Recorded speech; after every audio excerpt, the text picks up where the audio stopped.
저희 오후 6시 30분이 다 돼서 이제 시작하겠습니다. 저는 아산나눔재단에서 아산 프론티어 아카데미를 담당하고 있는 사회혁신팀 유태린 매니저입니다. 먼저 특강에 참여해 주셔서 감사합니다. 오늘 특강은 아산 프론티어 아카데미 소개, 그리고 특강과 Q&A 순서로 진행됩니다.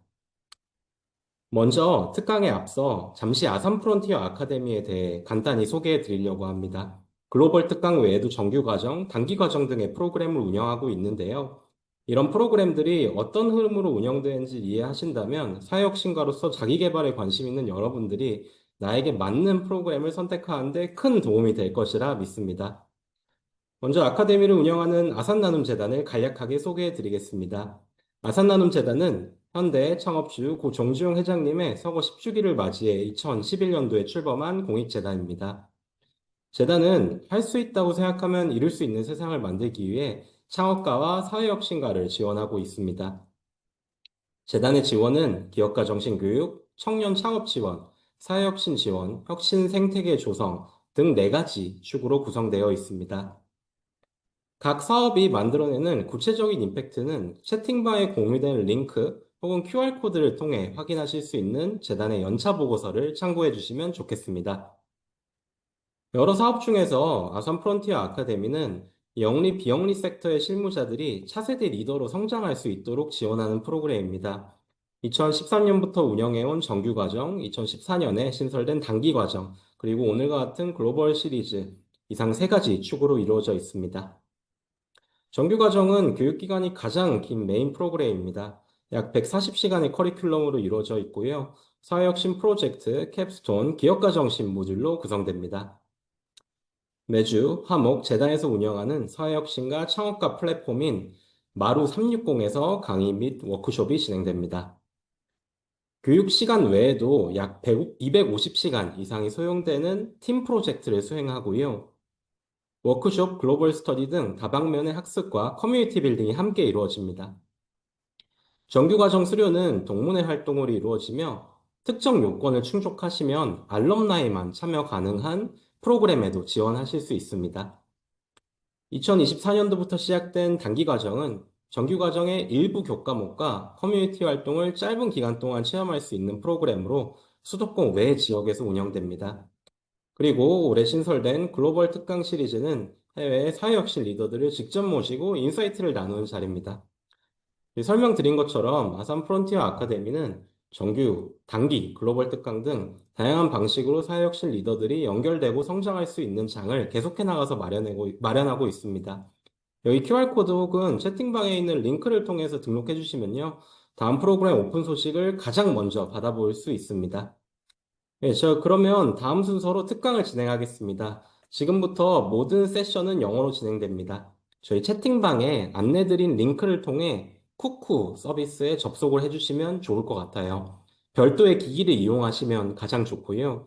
혹시나 접속에 어려움이 있으시거나 아니면 어떤 질문이 있으시면 Q&A 탭에 글을 남겨주시면 좋을 것 같습니다. 저희가 확인하고 운영팀이 가능한 범위 내에서 기술 지원을 적극적으로 해드리겠습니다. 자, 그럼 이제 영어로 웨비나를 진행하도록 하겠습니다. So now we'll begin with our first lecture, which will be now conducted in English. Hello, Professor Micah. Hi, how are you? Hi, how are you? Nice to meet you. I think it's like the early morning right now in San Francisco, right? Yeah, very early morning. It's Very it's early. about it's about 2:30 here. And normally I would be like totally Mhm, fine for 2:30, but I have like a mhm. new cat that I rescued and he has Oh. been keeping me up many nights. So I'm like I'm half awake, but I'm excited to talk about philanthropy and glad to be here with all of you. Great. So I'll start with a brief introduction about why we conducted this lecture and also introduce you to the audience, and then we can have a presentation and some Q&A session. Would that be good? Yeah, that works for me. Yeah, great. So, actually, in the Asan Nanum Foundation, we support entrepreneurs and strive to build a culture where succeed is shared, as we told in the introduction slides of our foundation. So in our foundation, we think it's important for who have been benefited can pay it forward to the next generation. So many of our participants, whether they're entrepreneurs or social innovators or startup representatives, share the same desires to give in a way that are thoughtful, impactful, and sustainable. So that's why this first session is designed to broaden our understanding of philanthropic cultures and models. So Micah will talk about mid-century risk capital foundation to today's participatory funds and Silicon Valley's entrepreneur givings, and using the examples such as the Rosenberg Foundation or the Vanguard Foundation and venture philanthropy. So I'm pleased to introduce today's speaker, Professor Micah McOry, Associate Director of Research at Stanford PACS Effective Philanthropy Learning Initiative, whose work examines trust, power, and participation in philanthropy. So, Professor Micah, the floor is all yours. Look good to everybody? Yeah, now I can see the slides. Great. Excellent. Okay. All right. Great. And just the slides, no notes or anything. I've been known to make that mistake before. Oh, I don't see any notes, so I think Oh, it should great. be Okay. fine to You see. don't get to know all my secrets just yet. Okay. Excellent. Yeah, well, thank you for the welcome. Very glad to be here with all of you. I may not speak as much about Rosenberg and Vanguard in my lecture because I chose to make a last minute decision given some of the recent events and focus a lot more on Silicon Valley for my lecture. I think there's a lot to still talk about there, but I will also be happy in the Q&A to talk about some of these sort of earlier forms of philanthropy that preceded Silicon Valley. But to get a little bit of introduction to me, I think your Daniel, your introduction was great, but I guess good to start. Yes, my name is Micah. I am a researcher at the Stanford Center on Philanthropy and Civil Society. Much of what I do is study how philanthropists think about and practice philanthropy with the goal of using those research insights to actually help people who are giving money away do so in a way that's not only effective, but also avoids unintended harm. And by training, I'm a historian, so you'll hear a lot about the past. And I do think that is a useful tool for people who want to think about how to achieve impact in their philanthropy or in many other endeavors. And today I'm going to be speaking with you about how entrepreneurs in the San Francisco Bay Area, which is where I'm located, became philanthropists, and what we can learn from their examples that may be relevant for some of the work that you're doing or for thinking about cultivating philanthropy elsewhere in the world. Before we begin, I just wanted to make a note about geography. So the San Francisco Bay Area, it's a big place, has a really long history of philanthropy. But we're going to be focusing on really this sub-region within the San Francisco Bay Area called Silicon Valley. And see it pictured here. This is a region that's often hard to define, especially lately. You know, is it a place? Is it an identity? But historically, it's had these geographic boundaries, and it's an area that is south of San Francisco and is associated with technology and innovative investment practices, Stanford University, of course, and also a lot of philanthropy.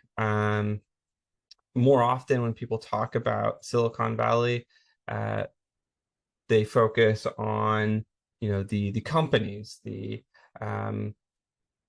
might study Silicon Valley to think about how can they foster the sort of innovative and highly profitable companies that have existed here and locate them elsewhere. So some of the examples that have come out of Silicon Valley that inspire a lot of research include Apple, Meta, Google, Intel, Adobe, Genentech, among many others. Silicon Valley just has like this long list of successful companies. And there's many people who want to see if they can try and bring Silicon Valley elsewhere to the world. But what is less studied and what we're really going to focus on is thinking about the region's philanthropy, which arguably also has significant social consequences, as well as a history that I think can prove really instructive for I hope many of you, and for those who want to think about how you can deepen commitments to philanthropy or work with entrepreneurial donors, today the region is just an epicenter of philanthropy. There's over 100 billionaires here, combined net worth of over $1 trillion, which makes, Silicon Valley have a lot of financial capacity for philanthropy. And there's also a lot of ambition to use all that wealth in really transformative ways. So the Chan Zuckerberg Initiative, which is pictured here at the top, which was founded by Mark Zuckerberg and his wife, Priscilla Chan, have this commitment of using 99% of their Facebook shares to treat all diseases in their lifetime. And there are many others who you'll also learn about who want to harness private wealth to seek these really transformative, often very ambitious ends in very innovative ways. But I do want to note, and this is partly why I wanted to focus on Silicon Valley, even though the region I'm in now is associated with philanthropy and entrepreneurship, there's also been a lot more criticism of philanthropy here, including by entrepreneurs themselves. So in the last 2 or 3 years, some of the region's entrepreneurs have argued that philanthropy is actually not really capable of achieving meaningful change anymore. Some have even argued that philanthropy actually harms society by advancing ideas and interventions that perhaps obstruct innovation or the success of entrepreneurial companies. And you can see some examples here. Elon Musk describing how empathy is the fundamental weakness of Western culture. And these criticisms and changes have really elicited a lot of debate right now about what the meaning and value of philanthropy is in Silicon Valley. Some, including Elon Musk, who's co-founded Tesla, and Mark Andreessen, who's a prominent venture capitalist, have argued really that business itself is a form of philanthropy, and perhaps in its capacity to produce innovative technologies that can change society. Maybe it's even a more effective means of philanthropy than giving your money away. And at the same time, including most recently Melinda French Gates, who is the wife of Bill Gates, there's been a pushback against these arguments, and people claiming that Musk and Andreessen and these others who are arguing that business is a form of philanthropy aren't really even doing philanthropy anymore. All to say that we're in this moment where there's actually a lot of argument and debate amongst these really wealthy entrepreneurs about the fundamentals of philanthropy. What is its purpose? How do you practice it? Is it producing new Tesla automobiles, or is it giving money away to launch some new innovative educational program? So part of what I want to do in this session with all of you is explain both how philanthropy developed in Silicon Valley and how it's become so fractured and contentious today, and what that might tell us about the task of cultivating philanthropy elsewhere in the world. All right. So our agenda then is to tackle these topics, which we're going to start off by thinking about really what is distinctive about Silicon Valley philanthropy, and how did the Silicon Valley entrepreneurs become philanthropists. And finally, we're going to think a bit about what some of the lessons could be from the story of Silicon Valley philanthropy. What might you want to emulate, and what might you want to be wary of? And hopefully have plenty of time for your questions. In order to understand, I think, what is distinctive about Silicon Valley philanthropy, we actually have to start much earlier, and not in the sort of sunny Silicon Valley, but really the far less comfortable factories and overcrowded cities of the 1890s in the other side of the United States, up in New York and Detroit. This is where modern philanthropy in the United States originates. This is a period in US history which one journalist described as being an era of progress and poverty, where there's this creation of immense new industrial corporations, new factories, novel technologies, and the growth of these immense transnational businesses and personal fortunes, as well as far more visible and durable poverty, many people working in unsafe working conditions for very low wages. There's a lot of discord and conflict between employers and workers. And this extreme inequality and instability provokes a lot of fears in the United States that the existing means of actually addressing social problems and allocating wealth aren't working anymore. And it's in this context where a small number of entrepreneurs introduce the idea of philanthropy as an answer to these problems. And, I should say that the United States has a really long history of people giving away resources, be it money or time, for broadly socially beneficial purposes. But what these entrepreneurs are arguing at the time is that philanthropy is a different and better mode of allocating wealth with much greater promise for improving society. So to make this a bit more concrete, Andrew Carnegie, who's pictured here with his distinctive beard, he is a steel industrialist, and he is perhaps one of the most vocal proponents of philanthropy in this 1890s period. His ideas continue to inspire philanthropists, including Bill Gates. And what Carnegie argues is that really what counts as charity or giving in the United States actually does very little to improve society.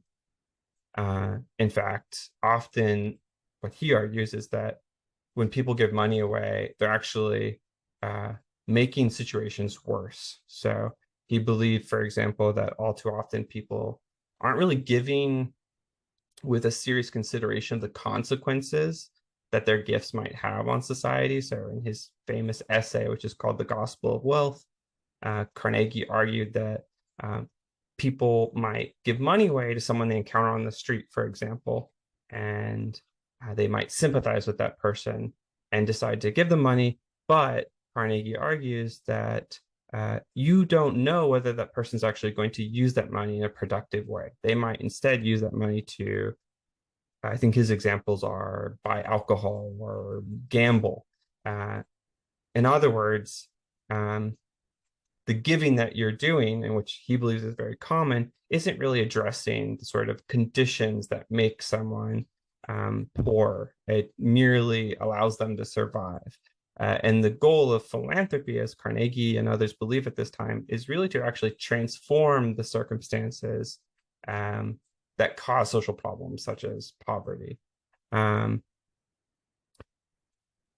the idea that they have is that if they can harness the expertise and practices that they've developed in accumulating their wealth, and apply those practices and ideas to how they allocate wealth in the form of philanthropy, they can achieve immense public benefits.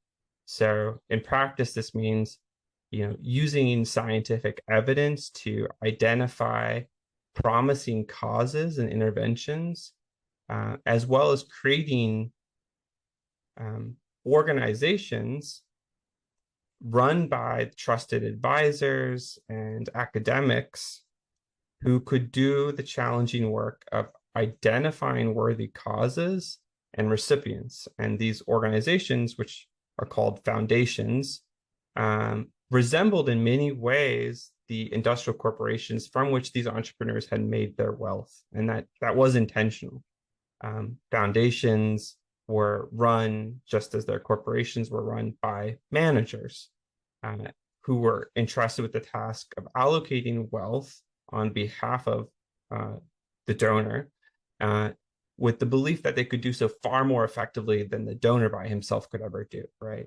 A donor by themselves can only make small scattered donations, whereas if you hire managers and professionals, they can identify much more promising interventions and allocate wealth at a much larger and more rapid scale. And we'll see that this is actually a recurrent dynamic in philanthropy. A lot of what is defined as philanthropy changes across time in the United States, but is very often defined by the business experience of entrepreneurs.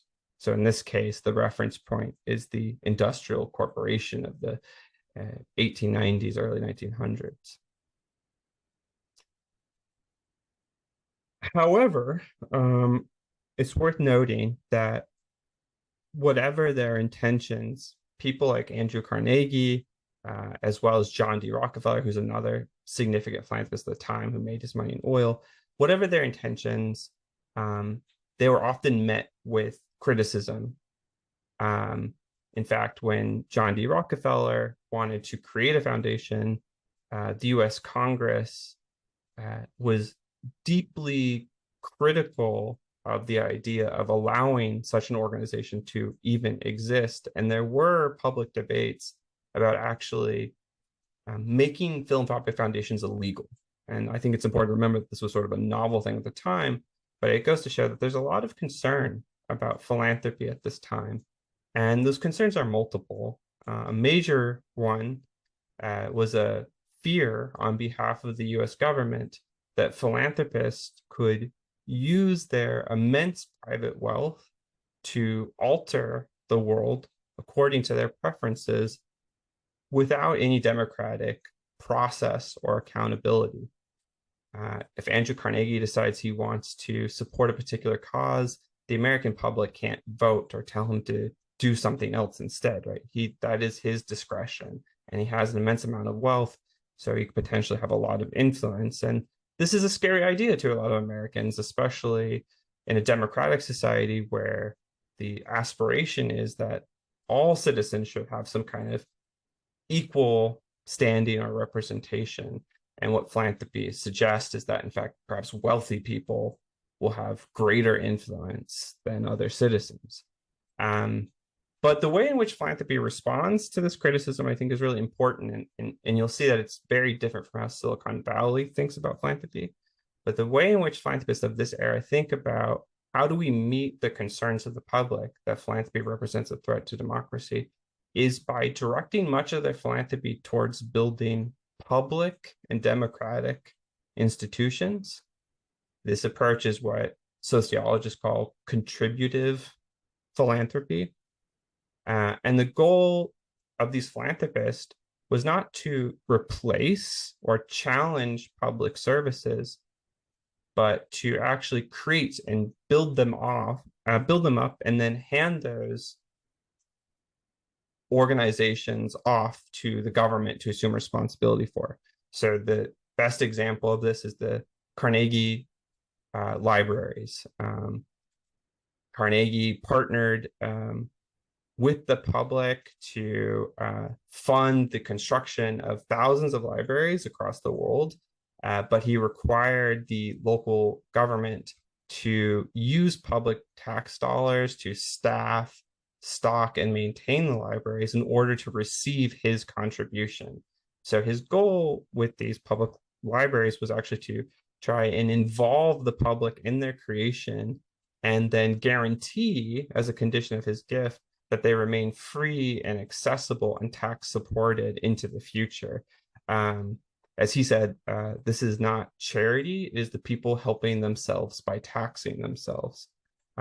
This is what a later set of philanthropy professionals in the 1950s described as the doctrine of discontinuity, which is a mouthful, but essentially what it means is that many philanthropists were fearful that the public could become reliant on their contributions, reliant on private donors and wealthy people, when what is better is for the public to continue operating projects and exercising responsibility for them on their own terms into the future.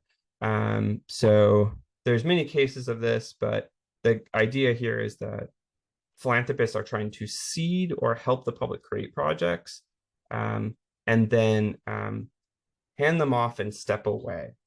So there's a sort of obsolescence built into this sort of early form of philanthropy where the donor is supposed to have very limited engagement in these philanthropic projects. They seed and then they step away, and these projects are taken up by the government or some other public institution. So that's sort of the kind of early, it's a snapshot of the sort of early philanthropy. And you'll see that's quite different from how Silicon Valley practices giving.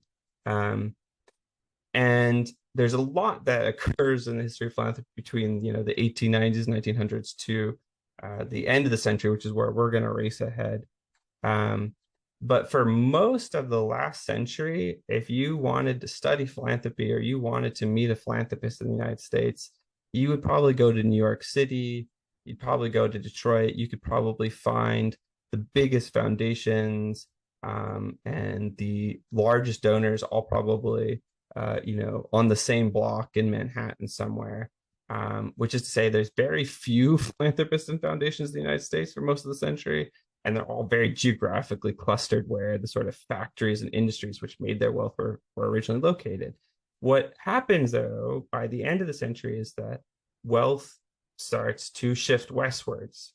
And one endpoint of that migration was Silicon Valley. And this was an area that up until the 1970s was really, just a region of farms and fruit orchards, but with a lot of government support, it quickly became this kind of center of high-tech companies and funders with innovative methods of financing startups.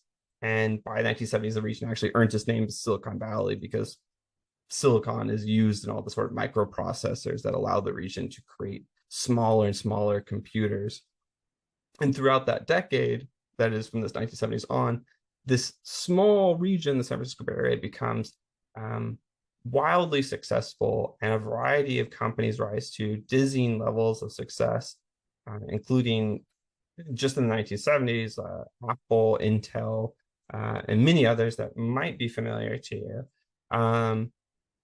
Yet, what is really interesting about the case of Silicon Valley is that even though the region continues to accumulate a lot of wealth from the 1970s to the 2000s, it does not have much of a reputation for philanthropy. So here's an image from a popular magazine from 1992, which actually likens Silicon Valley to this fictional character, Ebenezer Scrooge, who's well known for being extremely selfish and not actually parting with the money that he has in great excess to help other people. And this is actually a recurrent criticism of Silicon Valley from the 1970s into the 2000s, which is that Silicon Valley entrepreneurs are not interested in philanthropy, presumably because they are uncaring or selfish or greedy or so on. I don't necessarily agree with that, but I think it's worth noting that this region does not have much of a reputation for philanthropy, which is kind of a puzzling reality, and suggests that just because a region has a lot of wealth doesn't mean philanthropy is inevitably going to follow. And I think we'll get into this a bit more, but the reality is that the circumstances of this high-tech region are very different from those of Carnegie and Rockefeller, and the expectations and practices associated with philanthropy up until this point weren't really aligned with how people in Silicon Valley were thinking about what it meant to do good. So it's not that they're necessarily selfish or greedy, but it's that they have a very different way of thinking about what it means to do good that does not match up with how people are thinking about philanthropy. And we'll get into that a bit more here. So what do I mean by this? So one of the kind of predominant ways in which people think about philanthropy in the United States, and this is still true, and it was true then, is that philanthropy occurs within a particular stage in one's life. It is something that you do when you are done earning money, right? So Andrew Carnegie, John D. Rockefeller, even the sort of more well-known early philanthropists in Silicon Valley, such as William Hewlett and David Packard, did not dedicate a significant part of their wealth to philanthropic causes until relatively late in life. And this is still largely true today. So only about 1% of ultra high net worth philanthropists are under 40 years old, and while 12.6% are over 80. And the average age of an ultra high net worth philanthropist is 65. So this is the extremely wealthy philanthropist. The average age is 65. But the challenge in Silicon Valley is, for a variety of reasons related to the way in which startups are financed after the 1970s, to a lot of other reasons that we don't need to go into, is that entrepreneurs are making lots of money at really young ages. So, for example, Steve Jobs, who's pictured here, who co-founded Apple, became a millionaire at 23, which was a significant amount of money in the late 1970s. But he did not want to step away from his business to engage in philanthropic pursuits, which, again, the expectation is that philanthropy describes a separate later stage of your life. But this is a young person, like many other entrepreneurs, who wants to remain engaged in his business. So this is one obstacle to cultivating philanthropy, but there are a few others that I want to touch on before I proceed. Another is a perception that you also still hear very frequently, which is that doing philanthropy well is actually harder than running a business, or that doing philanthropy well is harder than earning money. This is a sentiment that I have seen Bill Gates, Elon Musk, Jack Ma, Jeff Bezos also make. And it's not obvious to me why that should be the case, but I think there's many reasons for why people might make this claim. But a major one that I think is especially relevant for Silicon Valley is that it's really hard to know whether you as a donor are actually accomplishing your goals in philanthropy. I don't know if that is sort of a familiar challenge for anyone here, but philanthropy, unlike business, lacks a lot of accountability. Philanthropists do not have customers. They don't have shareholders. So that means they don't have people who are going to tell them very quickly when they're performing poorly. If you do badly by your customers or shareholders, your profit's going to fall really rapidly, right? But there's no similar mechanism in philanthropy. Instead, what philanthropists do is grant money to nonprofit organizations who are in turn pursuing goals that are, often very massive and very sometimes vague, such as the reduction of homelessness or the improvement of the arts. And those goals often resist easy measurement and may take many years or decades to actually be achieved. And even if they are achieved, it's often difficult to know whether the intervention you funded as a funder, as a philanthropist, actually contributed to that goal. And added to all this, and this is something Steve Jobs actually shared in an interview in 1983, many people are not transparent with philanthropists. I don't know if this is, again, another familiar situation that you have all been in, but if you tell people, or they know that you are a philanthropist, you are suddenly going to be regarded as, the funniest, smartest, most handsome person in the world, and no one will ever tell you that anything you're doing is incorrect, which is not great if you want to learn how to improve in your philanthropy, right? So as Steve Jobs told his interviewer, the problem with most philanthropy is that there's no measurement system. You give some money to do something, and most of the time you can never really measure whether you failed or succeeded. So it's really hard to get better, right? So there's this absence of a kind of ability to know whether you actually achieved outcomes in philanthropy. That's another deterrent to philanthropy in Silicon Valley. And the last I'm going to touch on is the reality that many people in Silicon Valley from the 1970s and even arguably earlier share, is that the business of creating technology actually has a lot of social benefit to it already and may in fact be philanthropic in some way, right? In fact, Steve Jobs, who doesn't have a public record of philanthropy, he is not known as a philanthropist.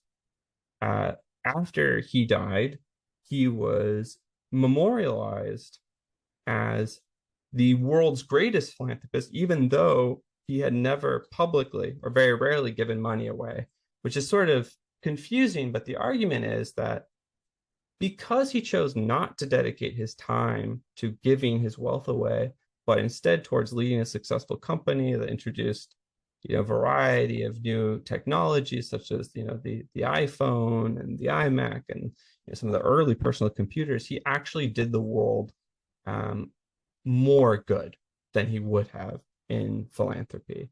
And I could go into this a bit more, but I think it's worth noting that you can find this idea that business is a form of philanthropy in many places in the world.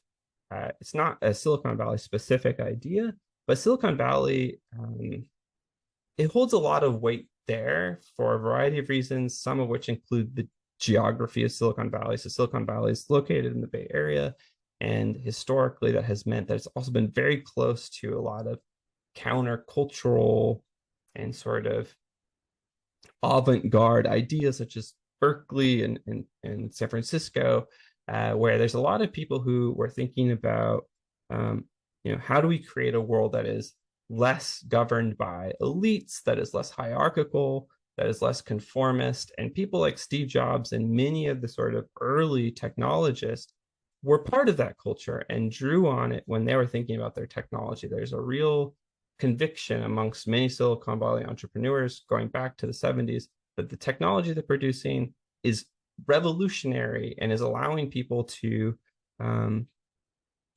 be more independent and self-reliant and less dependent on elites or major corporations or government, which again is not an idea that aligns very well with philanthropy, because philanthropy historically has often been associated with elites and has often been associated with hierarchy, as the philanthropist has to give money to a beneficiary. That is an unequal relationship.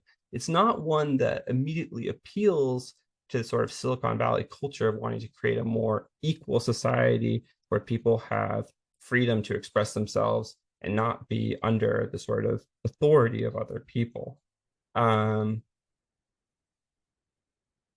Now, I should say, though, there's many other reasons for why there's not this kind of active culture of philanthropy in the region, despite its great wealth. But by the 2000s,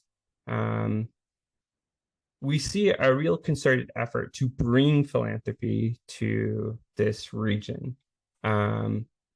And these individuals include financial advisors, politicians, attorneys, a handful of entrepreneurs, and people like Peter Hero, who is pictured here, who leads one of the local community foundations.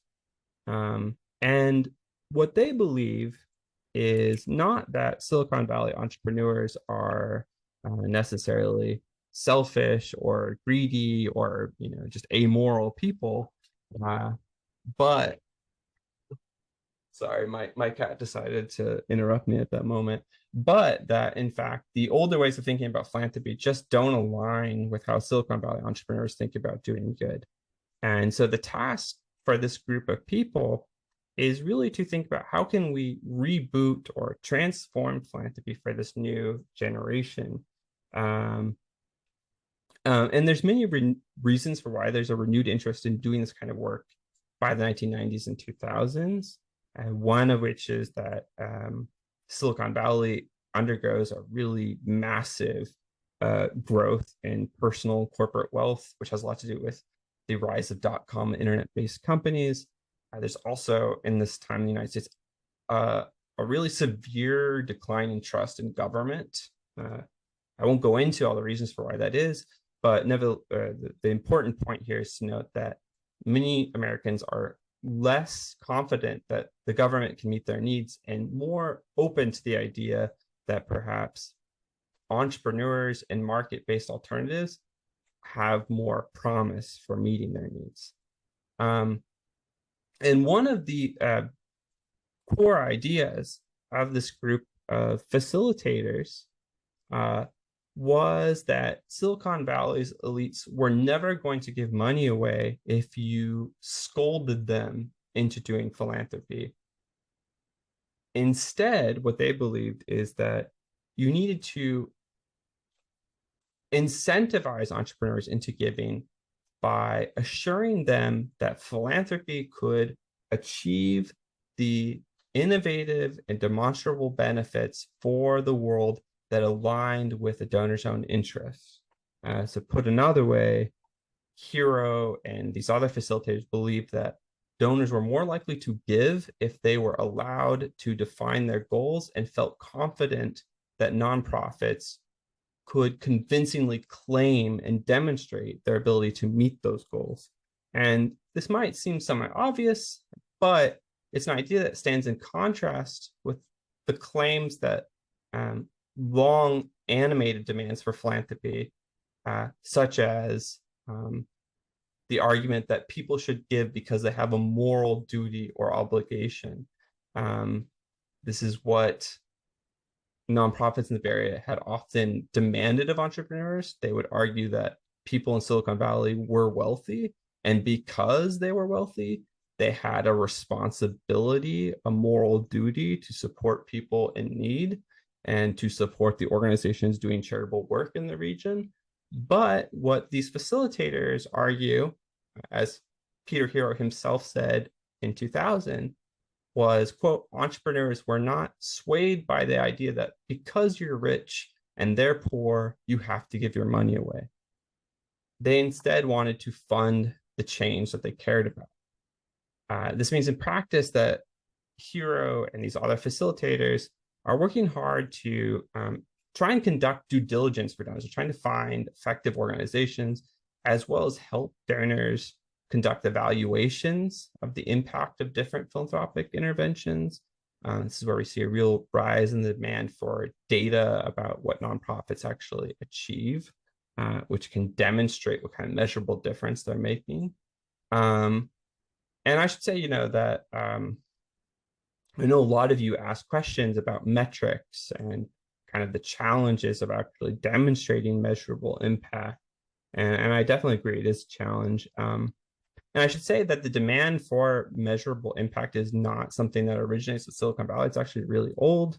Some of the largest, most professional foundations have always sought to define their goals, determine reasonable strategies for pursuing them and monitoring progress to assess how well they're doing. But what's really significant about this era and the era that we all live in is that funders, especially in Silicon Valley, are becoming much more proactive about defining the specific outcomes that they want to achieve, identifying, their preferred approaches, and are much more willing to spend the time to identify grantees who can implement those approaches. And instead of, merely thinking about, what did I achieve in retrospect? I've given my money away. What did that all achieve? What Silicon Valley donors are increasingly doing by the 1990s is predefining the kind of outcomes they want to achieve and using those outcomes to actually benchmark the performance of their grantees. They're holding them accountable along the way to those outcomes. And this has a really profound consequence on philanthropy and the social sector more broadly, because this impulse towards really demanding much more measurable data about not only what did you achieve after you did all your work, but what are you achieving now towards that goal, tends to mean that what gets measured gets more money, right? What is measurable gets more money. And there are critics who would argue, and they did even in the 1990s, that much more messier and potentially, depending on your perspective, more important causes such as social movement advocacy, which is really messy and hard to measure, are underfunded precisely because there is a preference for funding organizations that have these kind of demonstrable, measurable impacts. And I think I'd also add that something that's really significant about this turn towards, thinking that philanthropy requires this rigorous, measurable data on impact is that there's a lot of different ways in which we could think about the purpose of that data. We could think about impact data as a way to prove that philanthropy is doing something beneficial to the public. But what's occurring more often and what remains true is that donors are demanding data from grantees to prove that those grantees are achieving the goals that donors care about. In other words, they're using impact data to assess whether nonprofits and grantees are meeting the hopefully shared goals of funders and nonprofits, rather than thinking about, collecting data to prove to the larger public that philanthropy is doing something worthwhile. I can get into that a bit more, but I also want to flag a few other trends that become much more characteristic of Silicon Valley philanthropy. One of these is actually evading, it's actually related to the earlier point, evading a lot of accountability to the public. So in the United States, there's very few rules that regulate philanthropy, but one of the hallmarks of Silicon Valley philanthropy was to find a way to work around those rules. Those rules were designed to ensure, or rather assure, the public that philanthropy served a public benefit. And they included requirements that, for example, philanthropic foundations publish financial information so that the public knows or has some idea of what they're doing. It also means that foundations have limitations on the kind of policy advocacy they can engage in. There's limitations preventing philanthropic organizations from practices that would allow donors to enrich themselves or their businesses. And significantly, there are and has been a longstanding requirement that foundations allocate a fixed amount of their assets every year to charitable purposes. And what this young generation of Silicon Valley philanthropists do in the 1990s is find ways to work outside of those regulations by not using foundations or even nonprofits for doing their philanthropy, which are the types of organizations that are subject to those regulations. And many attorneys and financial managers are helping them accomplish this goal.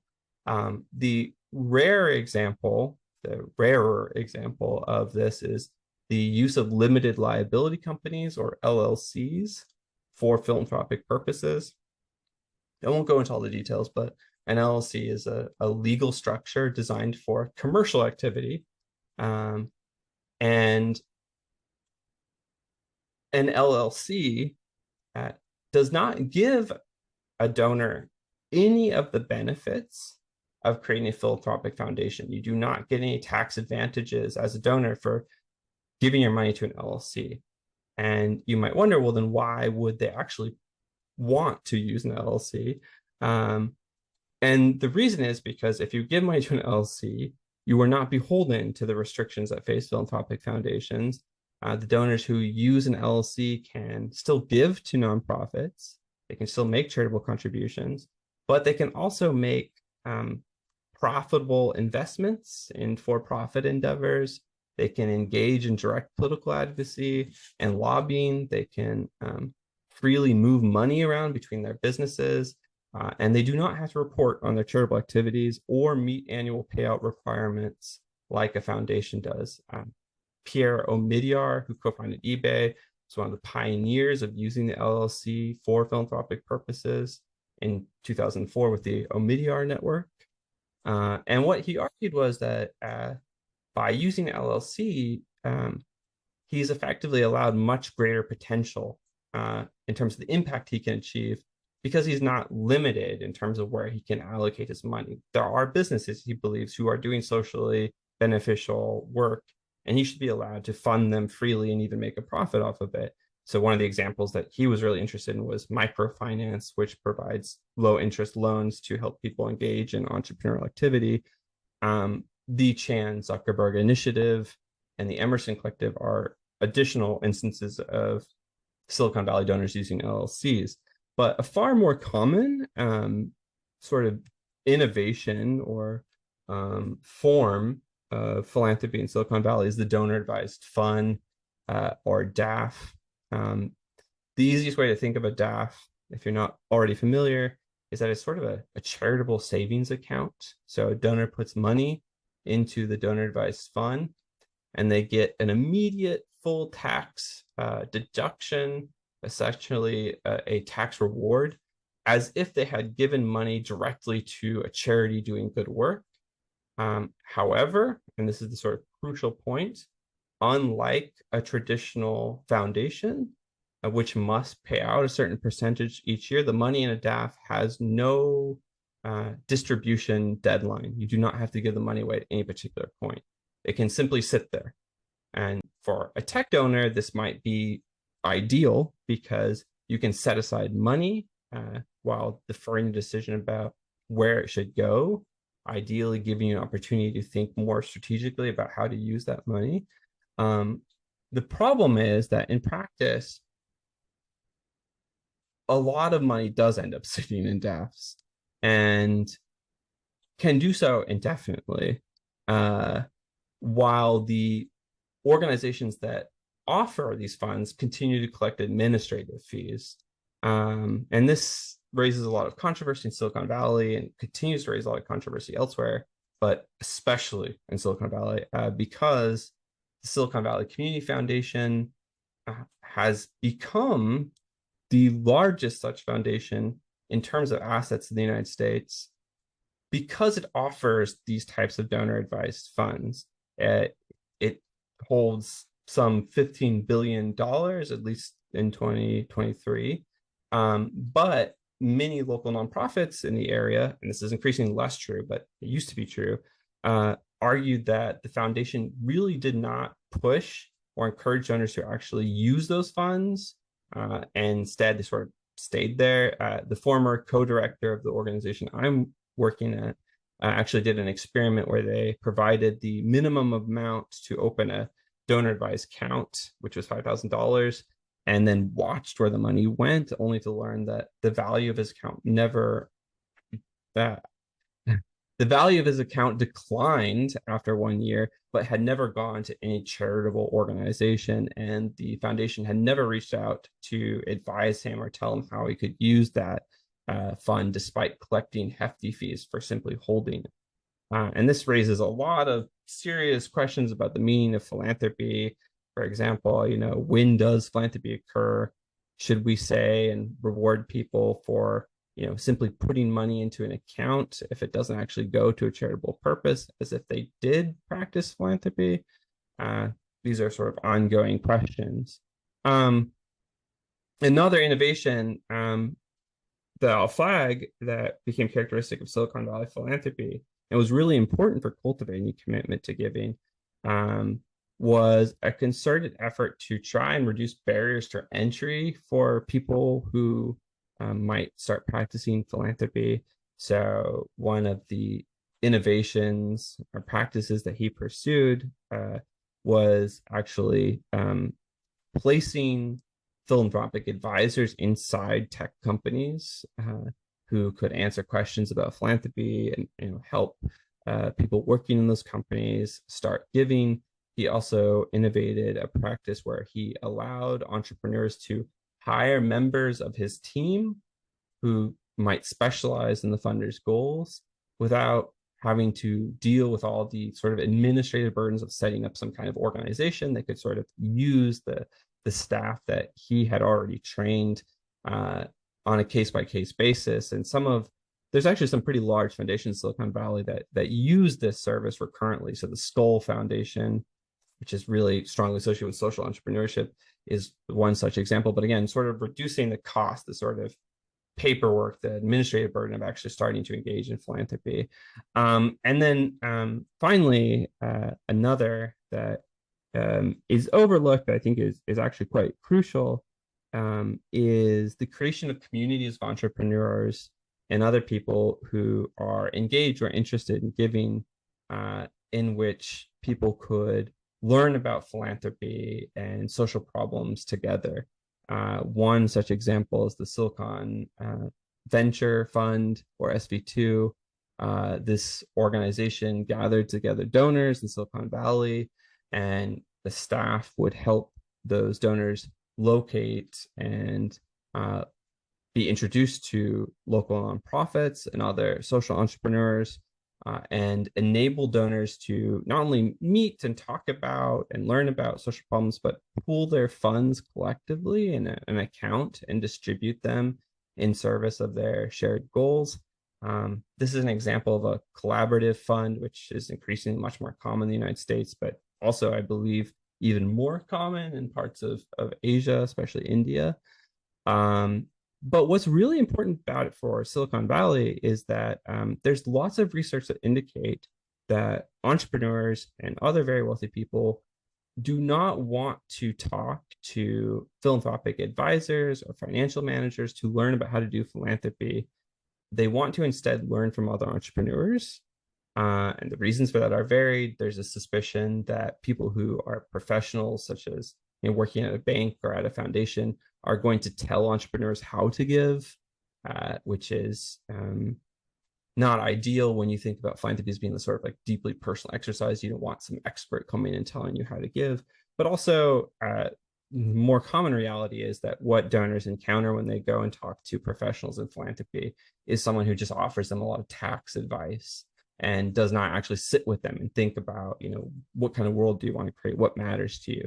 Whereas they can actually have more of those kinds of encounters with their colleagues and with other entrepreneurs. So this is important in Silicon Valley for one additional reason. And I thought this was kind of fascinating. So I'll share it with all of you because I think it might be relevant elsewhere. One of the enablers of philanthropic behavior is feeling that you have a connection to a wide range of other people. And for a lot of the sort of Silicon Valley entrepreneurs, that's not always very easy to experience because, you're working all the time and you're driving on the freeway to go to your corporate campus, and you don't necessarily have kind of wide or diverse array of social contacts.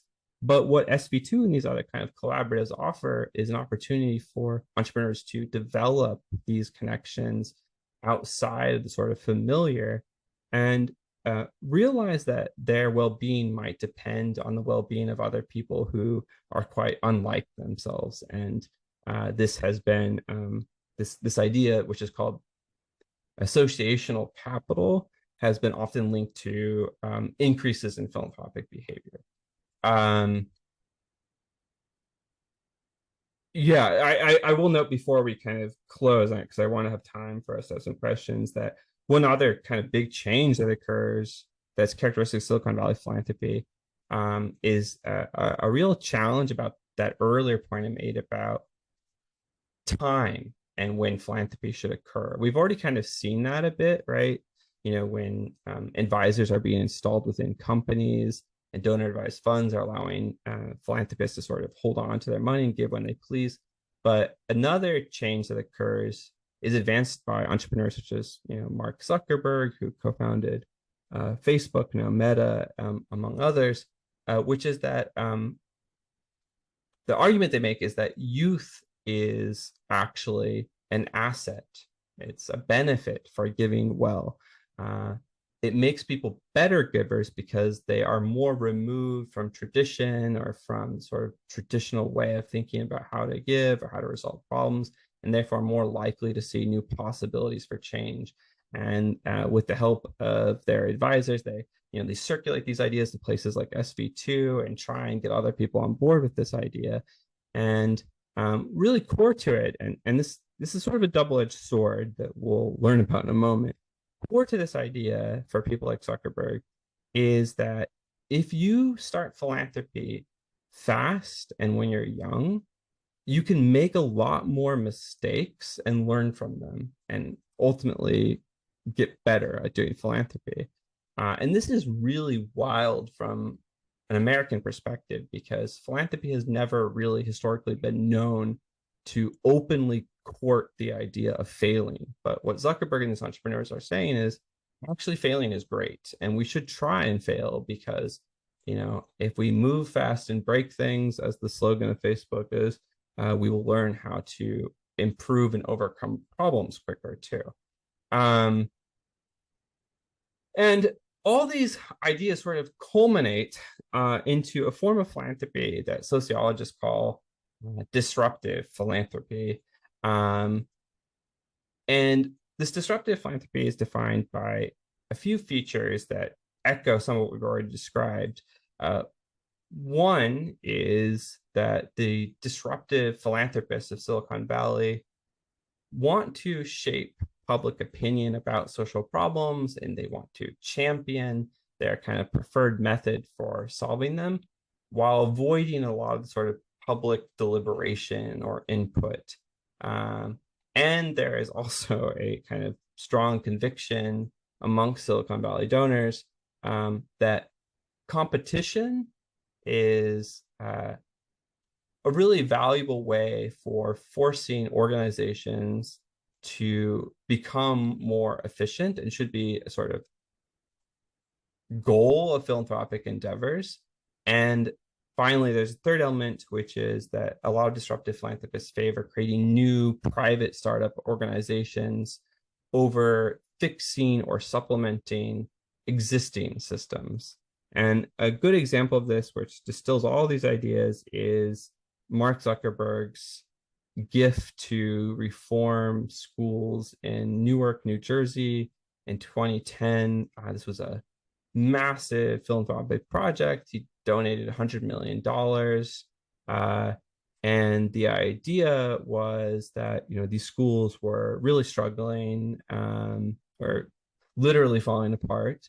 And what Zuckerberg proposed was creating, in part, private alternatives to the public school, independent charter schools, which would, he hoped, compete with the school and thereby compel these public schools that were already struggling to perform better.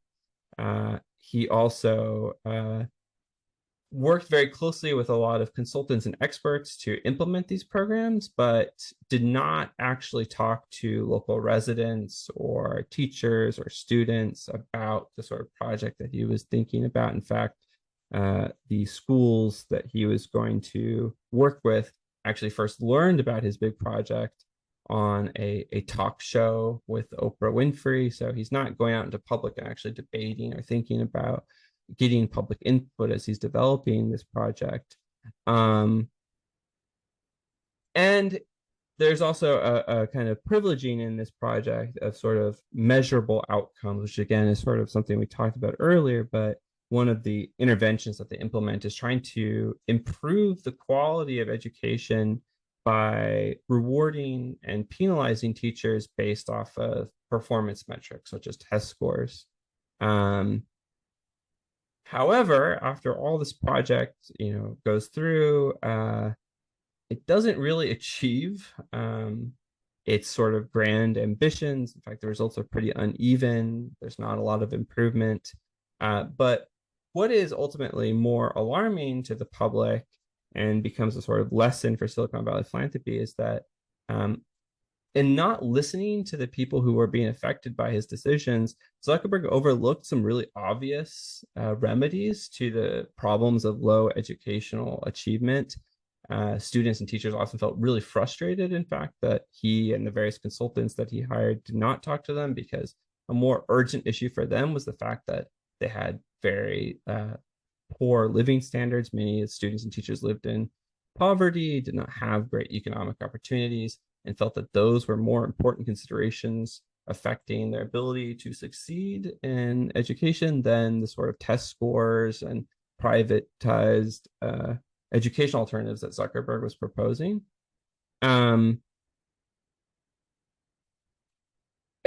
I think this example also illustrates that kind of double-edged quality of the idea that failure is ultimately valuable. That is an idea that makes a lot of sense in software where you're constantly reiterating, you want to create a new version, test it out, see where the problems are, then test another. But in the world of philanthropy, if you fail, it has really severe consequences for people. So in this case, disrupted the lives of students and teachers, arguably impaired the educational opportunities of some students, and alienated a lot of people, and destabilized some pretty fragile systems. And in the end, Zuckerberg, however, could just sort of disappear, right, and leave this community to deal with the consequences without providing necessarily some kind of long-term alternative. This is quite different than that kind of contributive philanthropy that we described with Rockefeller and Carnegie, right? Now, I will say for his part, Zuckerberg did know that he had failed, and I do think that is another kind of characteristic feature of Silicon Valley philanthropists, more ready willingness to acknowledge that they may be messed up. And he has done some really interesting work since in trying to do more participatory modes of philanthropy, including having grantees inform some of the work that he does in the Bay Area. But the Newark example, his failed school experiment, did stir a lot of suspicion amongst the American public that perhaps letting wealthy people in Silicon Valley, implement their sort of ambitious visions for social change was really costly and maybe not worth tolerating. And this also aligned, unfortunately, with news that a lot of the educational reforms that Bill Gates had sought were also suffered similar problems of not really listening to people on the ground and failing with, in those cases, probably more negative consequences.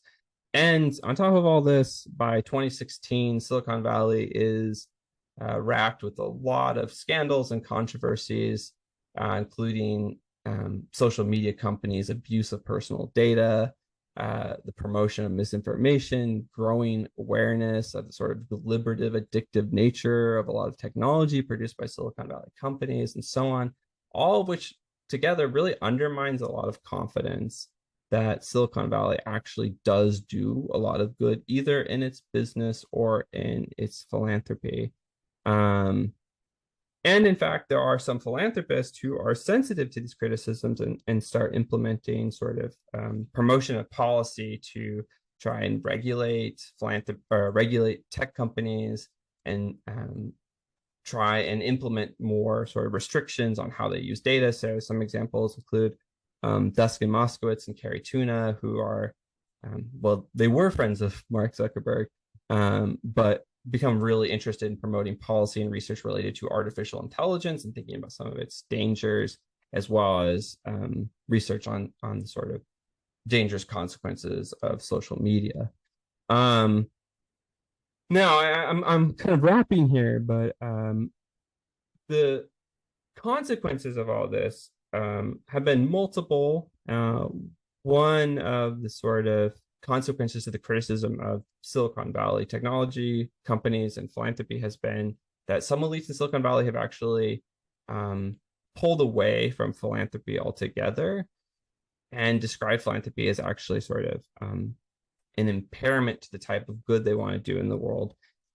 In their view, philanthropy is not just sort of unnecessary or ineffectual, it's also actively harmful because it's distracting entrepreneurs from the sort of real work of innovation, or if it's doing like what Carrie Tuna and Dustin Moskowitz are doing, if philanthropy is funding causes like ethical oversight of technology companies or criticism of tech companies or advocating for regulation, those philanthropists are perceived to actually be slowing down technological progress. And these ideas reflect a really deep-seated belief that complex social problems don't require philanthropy, but they can be solved through technology and they can be solved through market mechanisms. And this is sort of a perspective that's advanced most forcefully and recurrently now by Mark Andreessen and Elon Musk and Peter Thiel. Mark Andreessen has really taken particular aim at philanthropists for supporting causes, slowing down or investigating the potential harmful consequences of artificial intelligence, which is an industry where he has invested a considerable amount of his money and which he believes will unlock human potential and have immense benefits, and believes that, in fact, these philanthropists are, as he describes, committing murder by slowing down the sort of advent of AI innovations. And some others in this group, like Elon Musk, I'll just quickly mention, they do practice philanthropy, but it's a sort of, it's hard to know whether one should call it philanthropy. Musk himself, describes Tesla and SpaceX as philanthropic, but he does have a foundation as well. And a lot of the giving from his foundation seems really self-serving. So, he contributed to building a school for his children and for all the Tesla executives. He used the foundation to boost his image after there was a kind of rocket disaster that scattered debris all over a town. He has failed to sort of meet the minimum regulatory requirements for his foundation on numerous occasions. And if you go and you try and check out the website on his foundation, it's basically like one unformatted web page that barely tells you anything about what it's doing. So there's a real sort of low opinion amongst philanthropy in this group, unless it is actively supporting the sort of profitability or wealth accumulation of tech companies, which are perceived as doing lots of wonderful work. And the sort of weirdest idea proposed by this group, which is related to everything we've talked about, is this idea that philanthropists should be trying to create private cities and nations that are removed from sort of legal jurisdiction of existing nation states. So here in Silicon Valley, there are people who are trying to create privatized cities that aren't really subject to the laws of the United States and are free from the interference of democratic rules and taxation, and environmental regulations and labor laws. And I think in some ways this really represents a sort of ultimate form of a sort of extremely donor-defined, donor-centric form of impact, where the goal is the creation of an entirely private, governed reality where entrepreneurs can sort of act on their own vision of the good without any kind of public input or interference. However, thankfully, there's one other sort of idea that has come out of the Bay Area in response to some of these recent controversies, and this is where I'll bring it to a close. But this idea is called trust-based philanthropy. And this idea gained a lot of prominence during the pandemic, but remains very popular now. Comes out of San Francisco, and its approach to philanthropy that in many ways is meant to be a sort of response to the worst examples of philanthropy in Silicon Valley. Those who identify as trust-based philanthropists argue that funders need to acknowledge that they actually lack all the answers, that maybe the outcomes they think are important aren't actually as important, that in fact what matters most in a lot of social change work cannot be readily measured, and there's something valuable about having a more equal relationship with your grantees that's not sort of mediated by these constant and recurrent demands for near-term quantifiable impact. So some of the people who are associated with this movement include Pia Infante and John Esterly, who are pictured here. Those names are probably unfamiliar to you. The one who's more commonly associated with trust-based philanthropy is Mackenzie Scott, who helped create Amazon. But I think another aspect that's significant about trust-based philanthropy that addresses a sort of maybe a flaw or misgiving, I don't know what I would describe it, a flaw maybe in Silicon Valley philanthropy, is a focus on human connection. There's a lot of focus in trust-based philanthropy on talking to grantees, on being available to answer the phone and support them, and learning through conversation about what your shared vision for social change is. And some argue, in fact, that trust-based philanthropy is really an attempt to try and bring the heart back to philanthropy, which for many centuries has been sort of like put into a box and what philanthropists have argued and said is that the brain needs to dictate all our decisions. We need to be extremely analytical, but for some, there is a concern that perhaps this push to focus so much on measurement, on impact, has made philanthropy really impersonal and inhumane. So trust-based philanthropy is perhaps trying to restore that humanity to philanthropy. Having said all that, I don't know where philanthropy is going to go next. I'd say that there's a lot of uncertainty in the region now about, how entrepreneurs should be practicing philanthropy, a lot of open debate, entrepreneurs are arguing with each other about who is and isn't a philanthropist, but it's kind of an exciting time too, to start thinking about, what could philanthropy morph into in the preceding decades.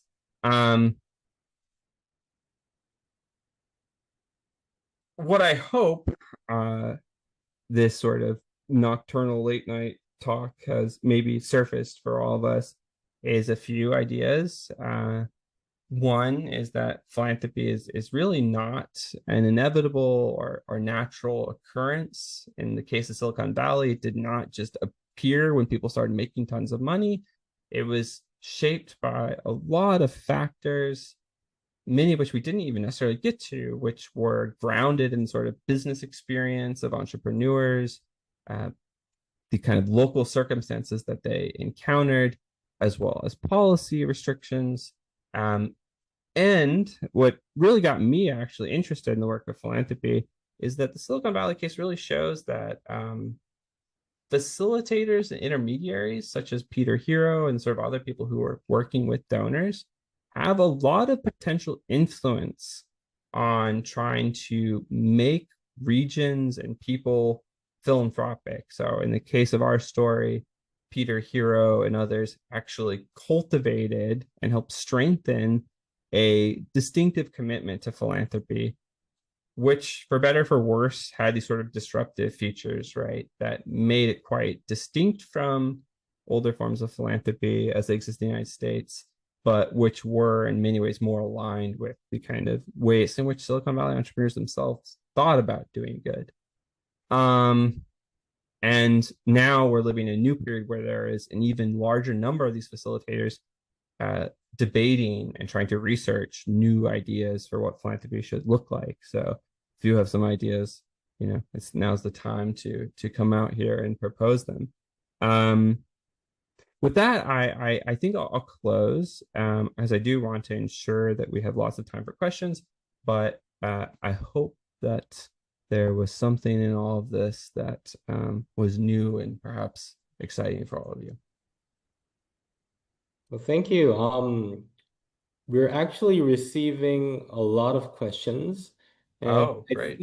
I think your lecture was very insightful because it gave us a sense how the philosophical structure and the actions inside of Silicon Valley's actually developed. And through that, I think a lot of participants are thinking about the Korean context right now. So before jumping into the Q&As, I actually sent you a set of prior questions. So if you have any questions you would like to specifically highlight, we can touch on that, and then we can move on to live Q&As. If you don't have them, I'll definitely start with a question. Yeah, I think I probably am always going to pick the easy questions that I can answer.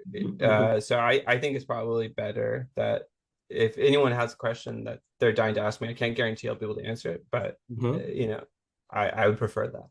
Okay, great. So I think a first question that would be a good start is that since we learned about the philosophical difference, and now for the Q&As, I think it would be also great to hear about the criticisms and the failures that the Silicon Valley's philanthropy have.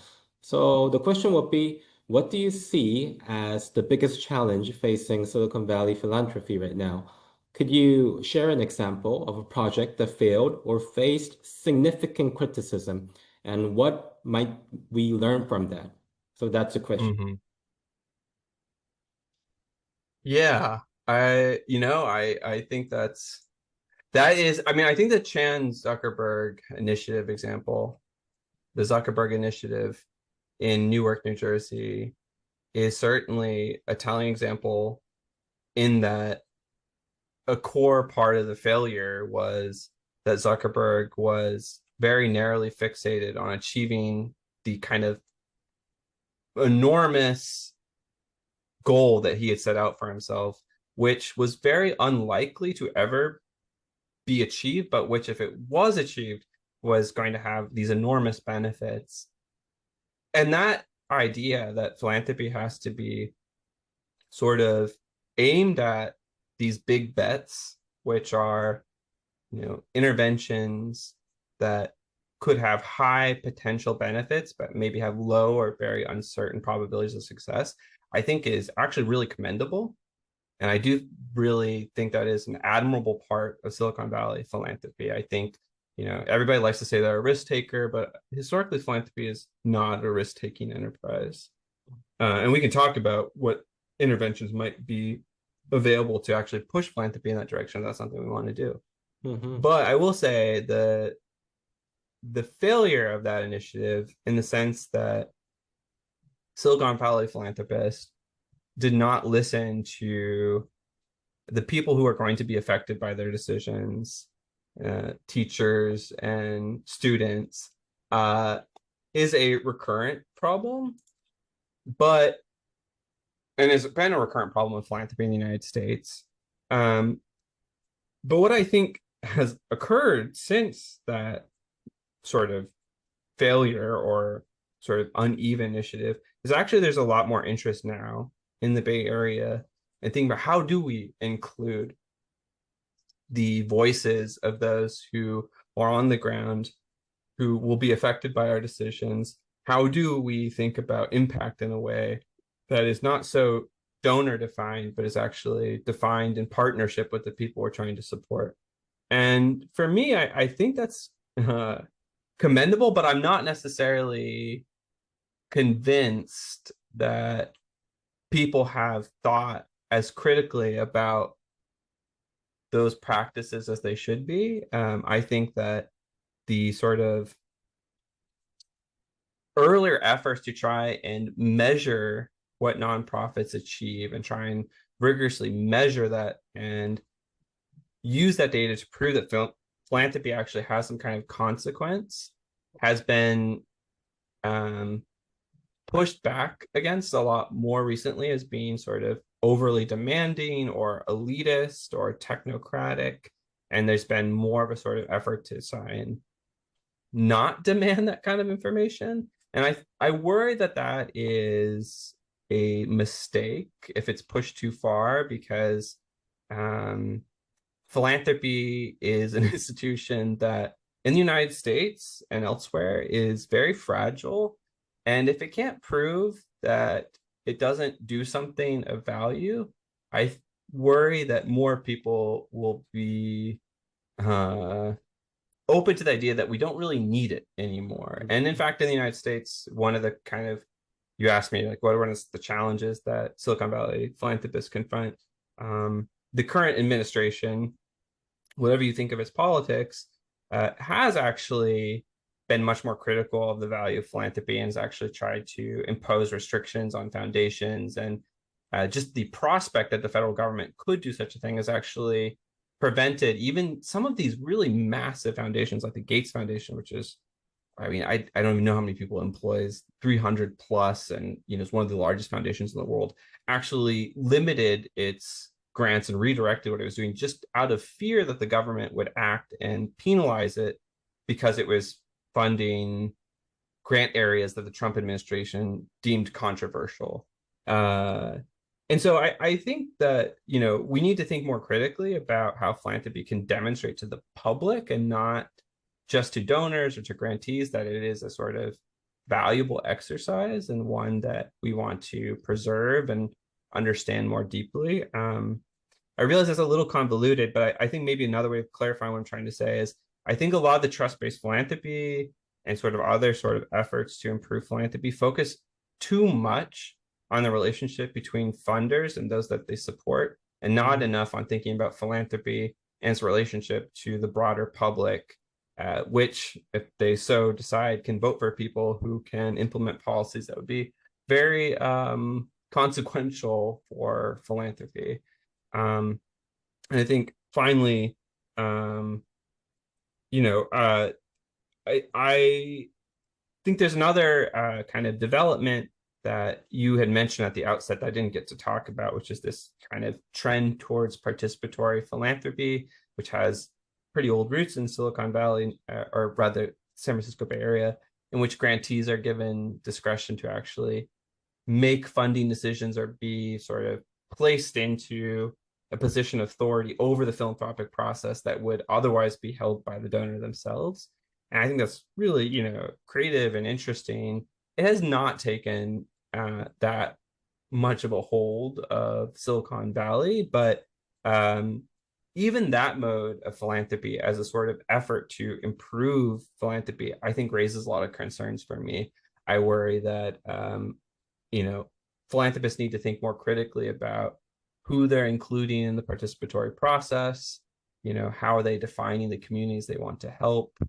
And we can talk a lot more about that, but I think for me, I'm uncertain about the sort of remedies that have been offered to philanthropy now, and am much more interested in thinking about what policies might be implemented to improve philanthropic practice rather than what donors might voluntarily do themselves to try and improve philanthropy.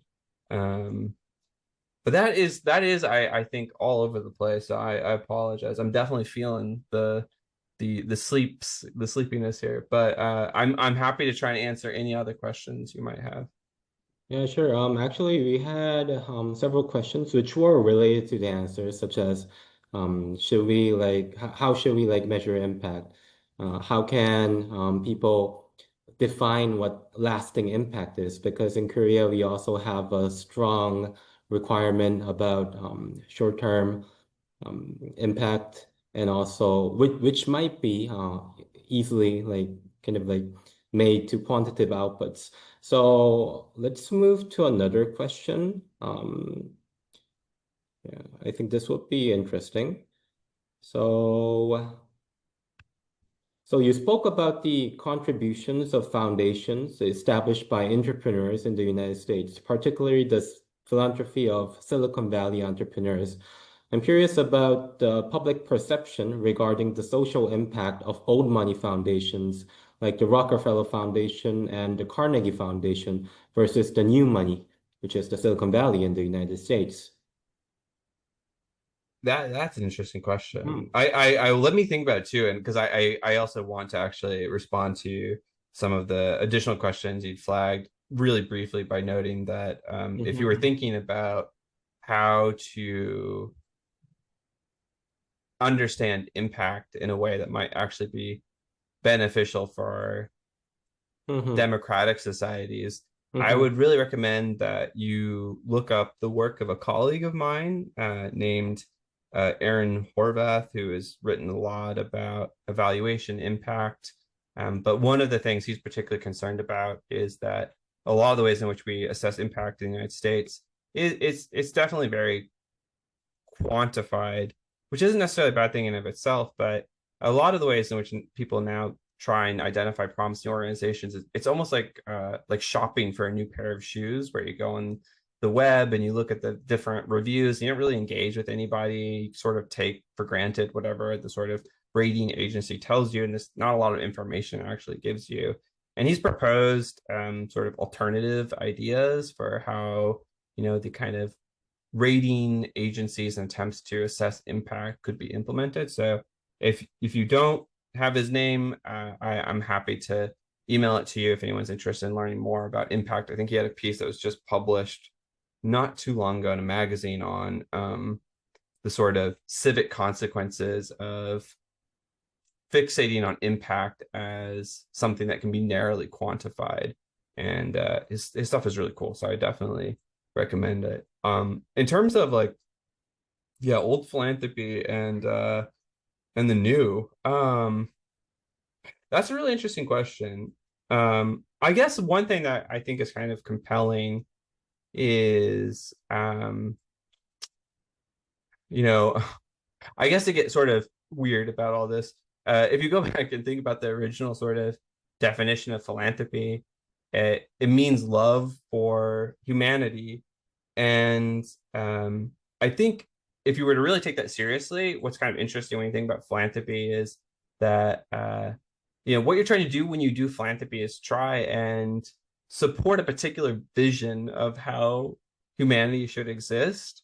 And I think when you go back in time and you look at the kind of philanthropy of Carnegie or Rockefeller, there is, I think, more a focus on enabling humanity to be really creative and self-determined to make its own choices about how you would like to live your life or improve yourself. So again, the sort of classic example would be the Carnegie libraries, which I don't know if there were any built in Korea. I wouldn't be surprised if there were, but there, I mean, if you've ever been to one, there are these beautiful public spaces.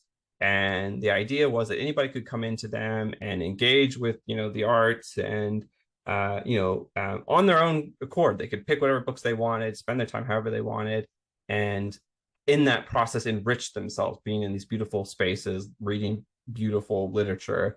And to me, that seems like a really archaic idea, but sort of really interesting, especially because I think one of the kind of strands that has come out of Silicon Valley philanthropy, which we didn't talk about, is very much the opposite of that. So effective altruism, I don't know if anyone is familiar with this idea, but it's like sort of a philosophy within philanthropy.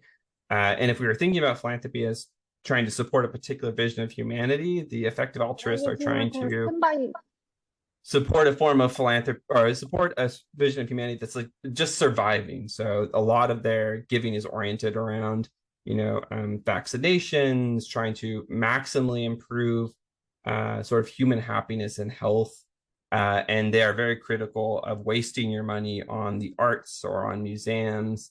And this is sort of like the maximum extreme of thinking about philanthropy as an exercise in achieving the greatest quantifiable impact that you can.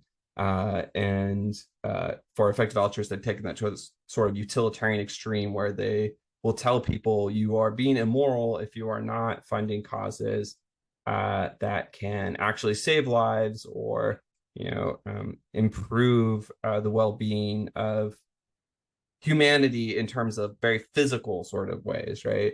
And that to me is I mean, something commendable about it, but it's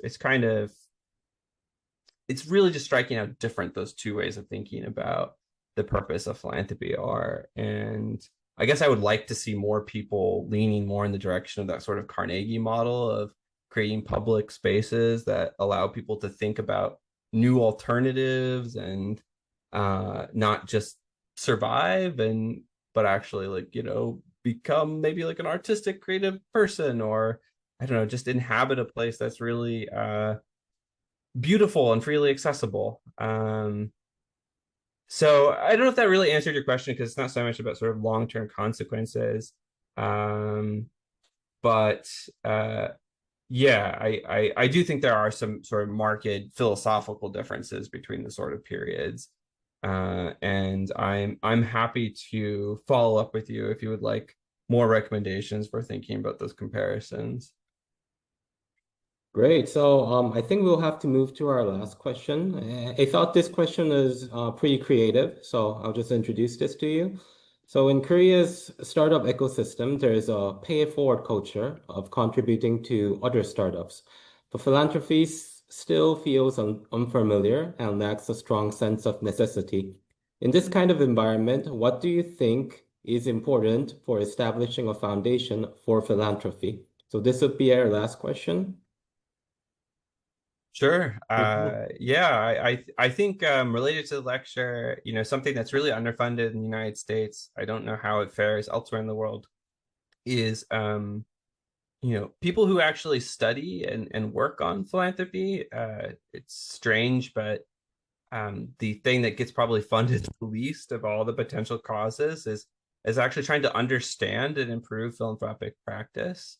But I think, as you can see in the case of Silicon Valley, actually having people who are strongly committed to working with donors and trying to understand the sort of meaning of philanthropy and what animates people to give, and and how also the motivations for giving can be very regionally specific, right? Like I think that was one of the core insights of the facilitators of Silicon Valley philanthropy was an understanding that you can't just have a universal solution. There's no sort of flat way to get everybody in the world to give. You have to develop sort of practices and modes of giving that are relevant and interesting to the ways in which people think about doing good, which can differ in many parts of the world, even within the same region. I mean, we didn't talk about this, but the way in which Silicon Valley philanthropy is thought about, or the way in which Silicon Valley is thought about philanthropy, is different than how San Francisco and its elite have thought about philanthropy.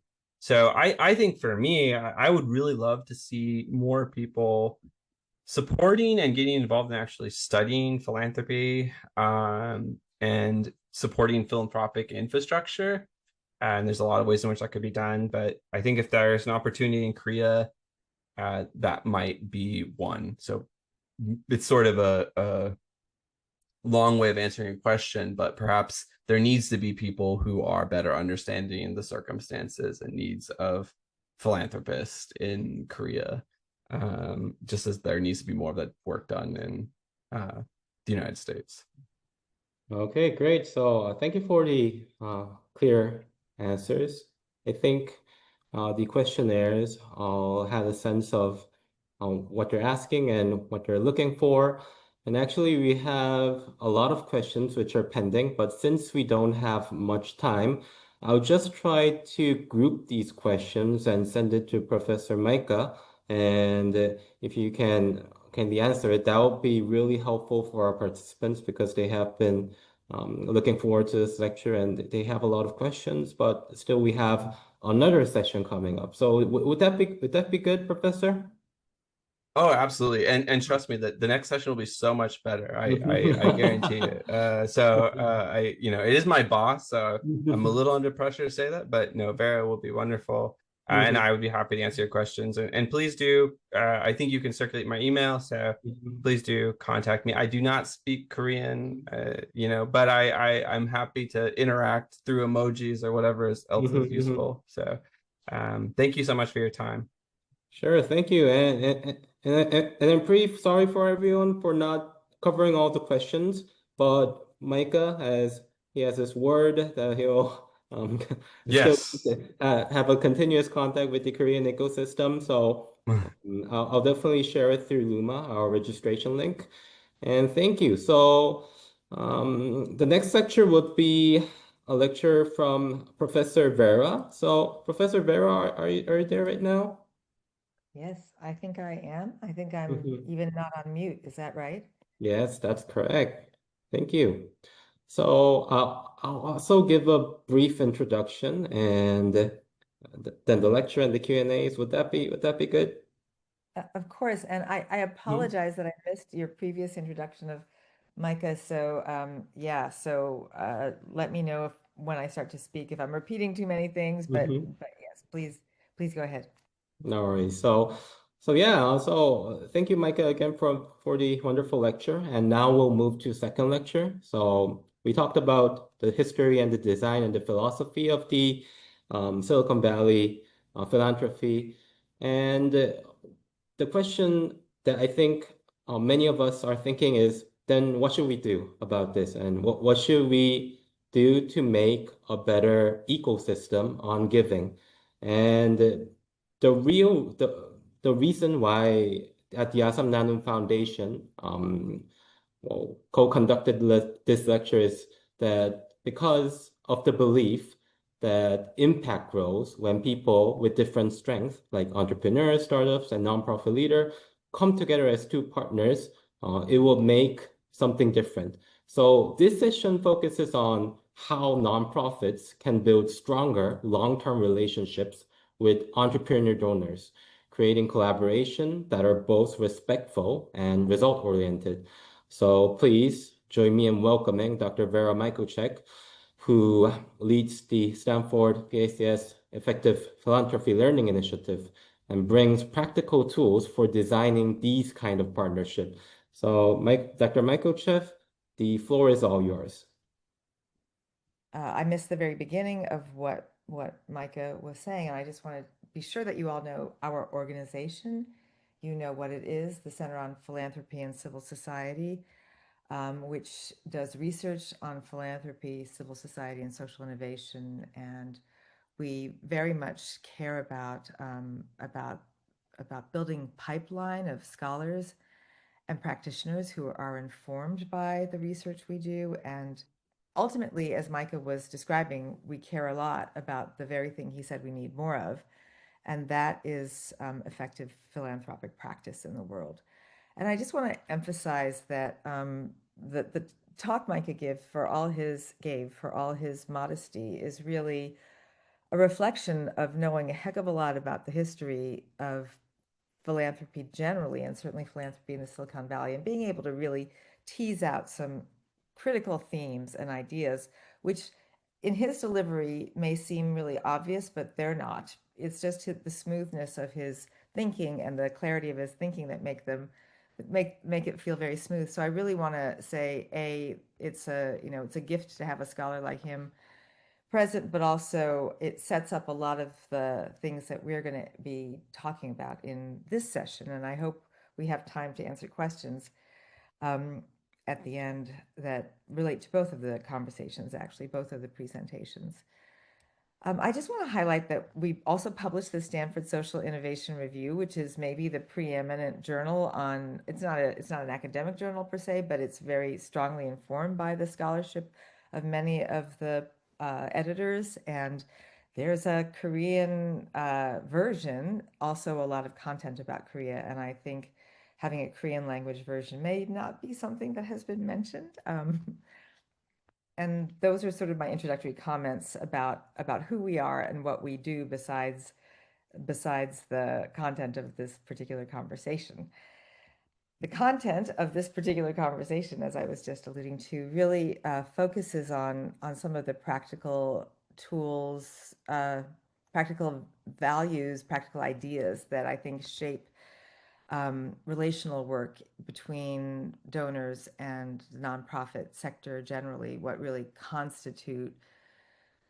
constitutes civil society. And I'm going to go through a few critical points that I think do resonate with what Micah was saying about maybe trust-based philanthropy, participatory philanthropy, flavors of philanthropy that include the contributory work that we saw in the beginning of the last century with Carnegie and Rockefeller and others, and then also stand in kind of opposition to the disruptive version, because I think a lot of what Micah was indicating was that disruptive philanthropic vision and some of the ways in which it's been practiced is not as much about relationships.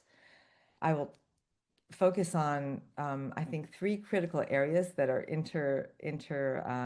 related. One is alignment and what it means to build alignment between donors and the nonprofits that actually enact their vision typically, and the beneficiaries that may represent a community that the donor cares about. And then one of my focal areas and how I think about this work is really what are the knowledges, what are the kinds of knowledge, the genesis or points of origin of this knowledge, and how that knowledge lives in both the practice of philanthropy, but also a kind of a vision of understanding the social world more broadly, and how that can inform what happens in the civil society sector. And then we've talked a bit about outcomes and measurement, and it's such a huge topic. We can't say a lot in this conversation, but I'd like to, offer a few thoughts in that area. And then maybe we'll talk about some leverage points of working with donors, thinking about the position of donors and how they think about their work as contributing to civil society, to social change.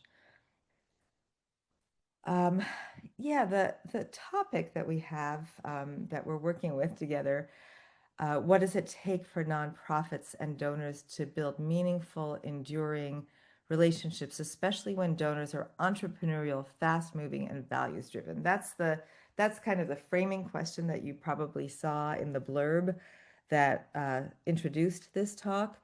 What does it take to build meaningful, enduring relationships? And the assumptions about donors that parallels the question about building meaningful, enduring relationships is that donors are values driven, which absolutely is the case. I think everybody's values driven, and especially people who are thinking about their role in society, their relationship to society. We got a lot of that about Andreessen and Zuckerberg and Thiel and Musk in the last presentation. Certainly, they all have values that any of us may or may not agree with, but that in addition to that, almost by definition, not necessarily, but almost by definition, a lot of philanthropic leads, a lot of people who have made vast sums of money are entrepreneurial. They've taken risks. They've thought about what is missing in the social and in the business sector, in the market typically, and they've invested time, money, often their life savings to start something that has often become very big. And I don't think any of the Silicon Valley mega donors that we've discussed came from great wealth. I think they've certainly had supports and been prompted by or propped up by social resources and family resources, but they've largely created vast amounts of wealth. And I think even though we see generational wealth, people who have inherited money as a significant force in the civil society sector, and certainly among philanthropists, entrepreneurship is a driver of great wealth, and wealth that could be and often is really significant in philanthropy and in the philanthropic sector right now. And then the third point in the framing question, what does it take to build relationships, is that they move fast. And yes, that's true. A lot of donors do move fast. The old saying in the Silicon Valley that you might have heard, move fast and break things, be disruptive, be entrepreneurial in to such extent that you're not worrying about sustaining existing systems, but you're willing to completely undermine existing systems, the taxi system for the Uber and Lyfts of the world, or there are thousands of examples that you can think of where technology made an existing socio-technological system obsolete almost overnight. I mean, that is part of the ethos, but there are counter movements as well. Move slowly and fix things. And one thing that I think may characterize current thinking about philanthropy is move fast and fix things. So you can't be too slow, and you can't be too worried about getting every detail correct. We need to try things, and we need to be implementing in ways that test what might fix the system. And so that's just a set of assumptions that I think this conversation is operating with, that yes, people move fast, but maybe there are times to move slowly if your ultimate goal is to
fix things or to make a system better, to make the world a better place. And when we talk about love of humanity as the foundation of philanthropic practice, philanthropic goals, and giving philanthropic aspirations, excuse me, for me, the late night hour or the early morning hour makes my mouth very dry, so I'm going to just take a sip.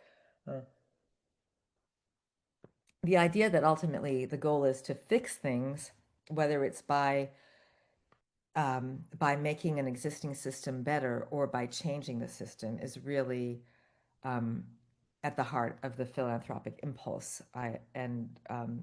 Arguably with different kinds of approaches. Micah was just describing effective altruism as just saving lives, through vaccines, through bed nets, thinking about the return on investment in money. How many lives do you save versus something that like the Carnegie libraries, that creates a different quality of life for many people, but really changes the cultural landscape that we operate in as humans who are so much more than just being alive. We're investing in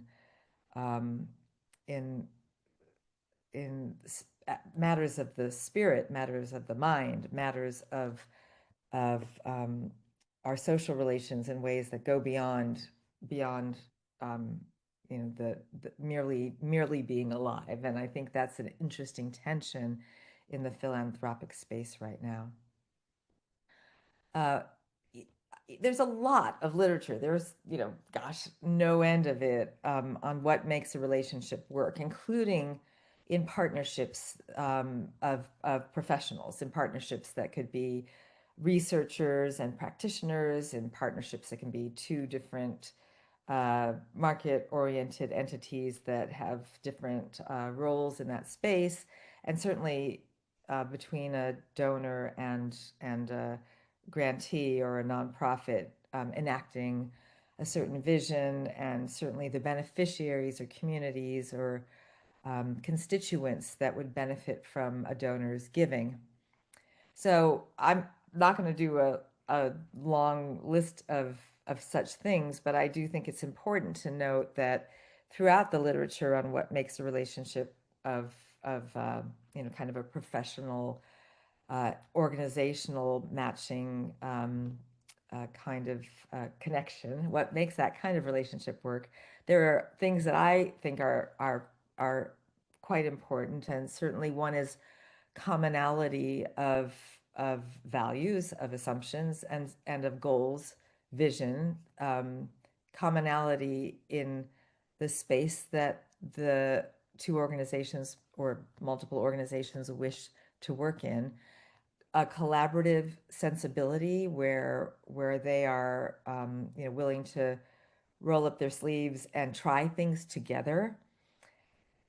Mutual respect is critical. The organizations have to appreciate the space in which each of them is working and be committed to continuing to respect the differences they may have, and the goals that each have, the efforts that each are putting into their work. Trust is a big one, and we hear about that a lot. And we were just talking about trust-based philanthropy, but many will argue that trust is built from these other things, from these strong relationships. And for me, one of my favorite words in the space is mutuality, that there needs to be a sense that they're in it together, they depend on one another, do what it takes to create mutual benefit and then mutually arrived at outcomes. Mutuality can mean mutual engagement, mutual participation, and I think when we talk about participatory modes of philanthropy that Micah have mentioned, has come out of a lot of the pushback against some of the less mutualistic spirit in the Silicon Valley that the participatory movement in philanthropy means mutual participation of various sorts. And there's also a strong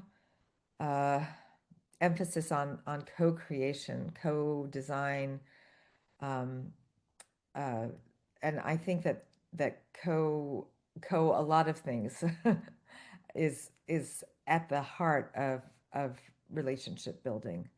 Co-creation being something that many donors are increasingly willing to allow into their thinking about changing the world. And I don't think co-creation was at the top of mind for Carnegie and Rockefeller. I don't think it was at the top of mind for a lot of donors in the 90s and aughts, but I do think it's increasingly so. And I'm lucky to be part of some of the work that the Gates Foundation is funding right now in the field of education that is a strong reaction to the failure of some of their very top-down initiatives in the 80s, 90s, and aughts, and now is really far from the way they operate. They're trying much, much more deliberately to rely on research, rely on many types of knowledge, and to build co-design, co-creative ways of operating in the world. So I've lived a lot of the things that Micah has talked about in terms of the back and forth and the kind of the whiplash that comes from different flavors or trends. Certainly, you know, when we talked about what happened in Newark, New Jersey, with Mark Zuckerberg's investments, many of the top-down initiatives of the Gates Foundation in education, small schools, teacher added value, you know, a few other things were proven by some of the work my colleagues had done to really not be achieving their goals. And in addition to Zuckerberg failing with his $100 million investment in the Newark schools, Bill Gates admitted that his $500 million investment in some of these top-down educational programs really didn't deliver on the things that they said they would deliver. You know, focus on test scores and focus on standardizing across curricula, and many other things failed because they didn't take into account local context, because they didn't listen to beneficiaries, listen to grantees, because they made assumptions that there were simple fixes, and they relied on the intuition of a big donor who thought that they knew how to fix things maybe through market mechanisms rather than through other more community-derived means, more ways that reflected really an understanding and a deep understanding of context and of the experience of people in the field, which we'll talk about a little bit more later. So all of that said, I'd like to move to what I said is important, and that's alignment. And I'd say that when I talk about alignment, I think I want to emphasize stages of alignment between a donor and a grantee, between funders and beneficiaries, funders and communities, funders and constituents. The first stage of alignment, well, the very first stage, I think, is stage 0, is values.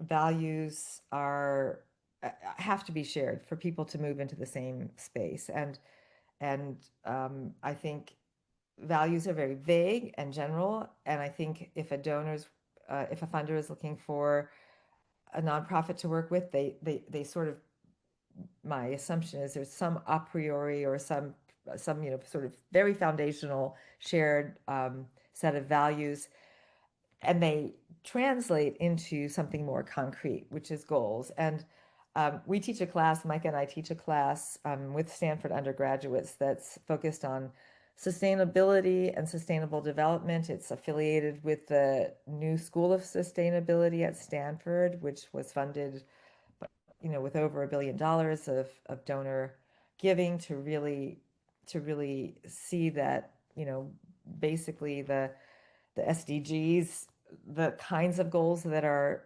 articulated with the SDGs are realized, although time is running out, as most people who are measuring them will say. But we tell the undergrads that they can pick a philanthropic area to investigate that as long as it fits within the SDGs, and everything fits within that space pretty much. You know, there's almost nothing you could come up with that doesn't.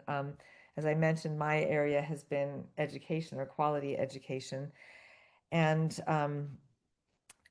even once you've established goals, strategies can really be misaligned. I had a very personal experience, a profoundly interesting one with the Gordon and Betty Moore Foundation, which is you know, a very admirable and wonderful organization. I worked there for several years, and prior to my time working there, they had one of the founders had come up with an idea that was translated by one of the senior program officers into this idea that they would identify people with essentially the science gene or a capacity to engage in scientific pursuits that was sort of innate, and the emphasis of that initiative was building tests to find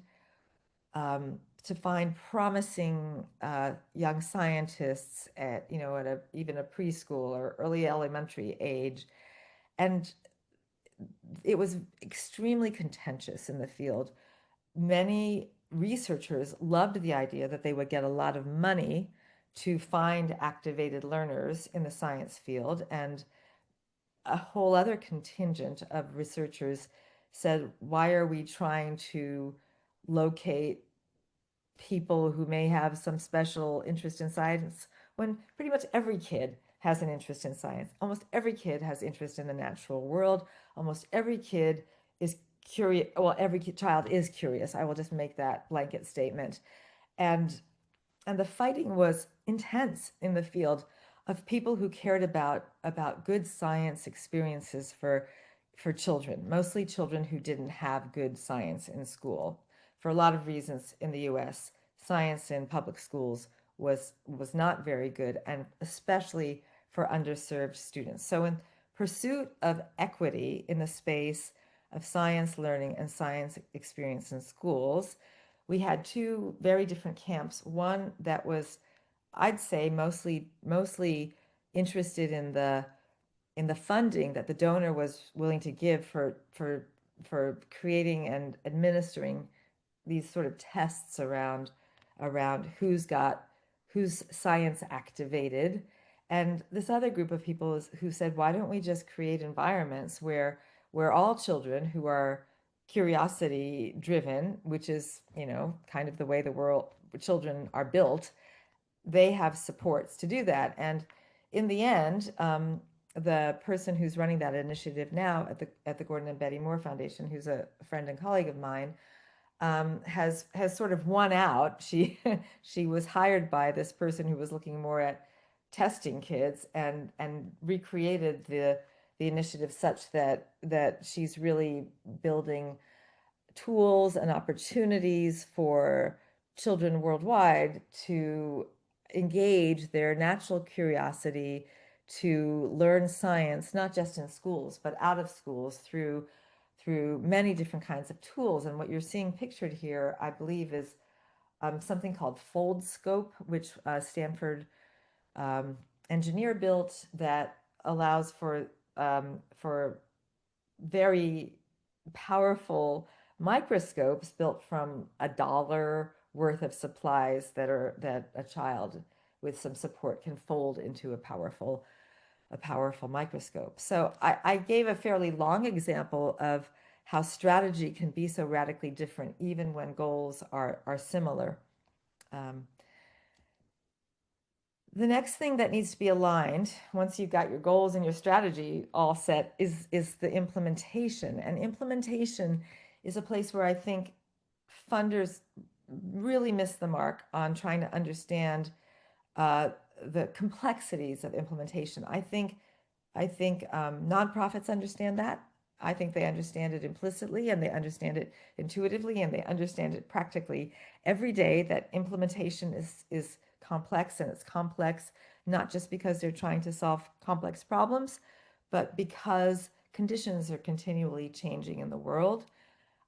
Conditions, whether they're inputs like the amount of funding that a nonprofit may have, or whether they're broader social changes, whether they're changes in technology.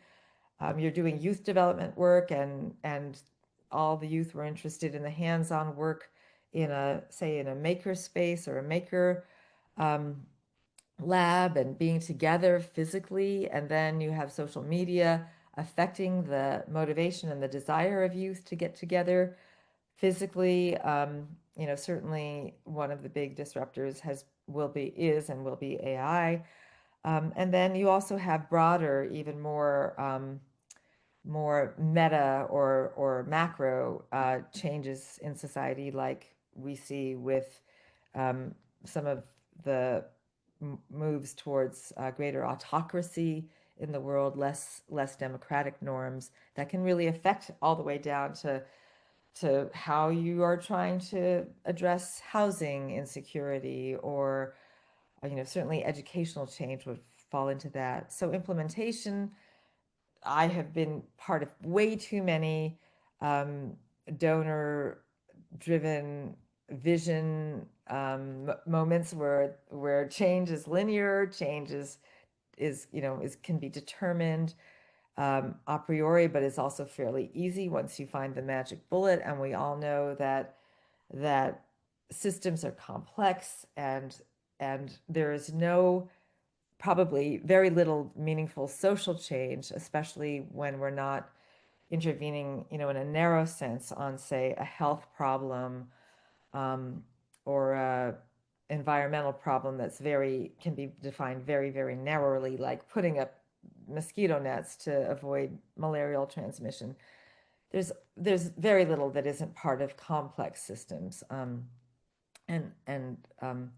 understanding of complexity sciences is sort of critical for solid implementation, good implementation in the nonprofit sector.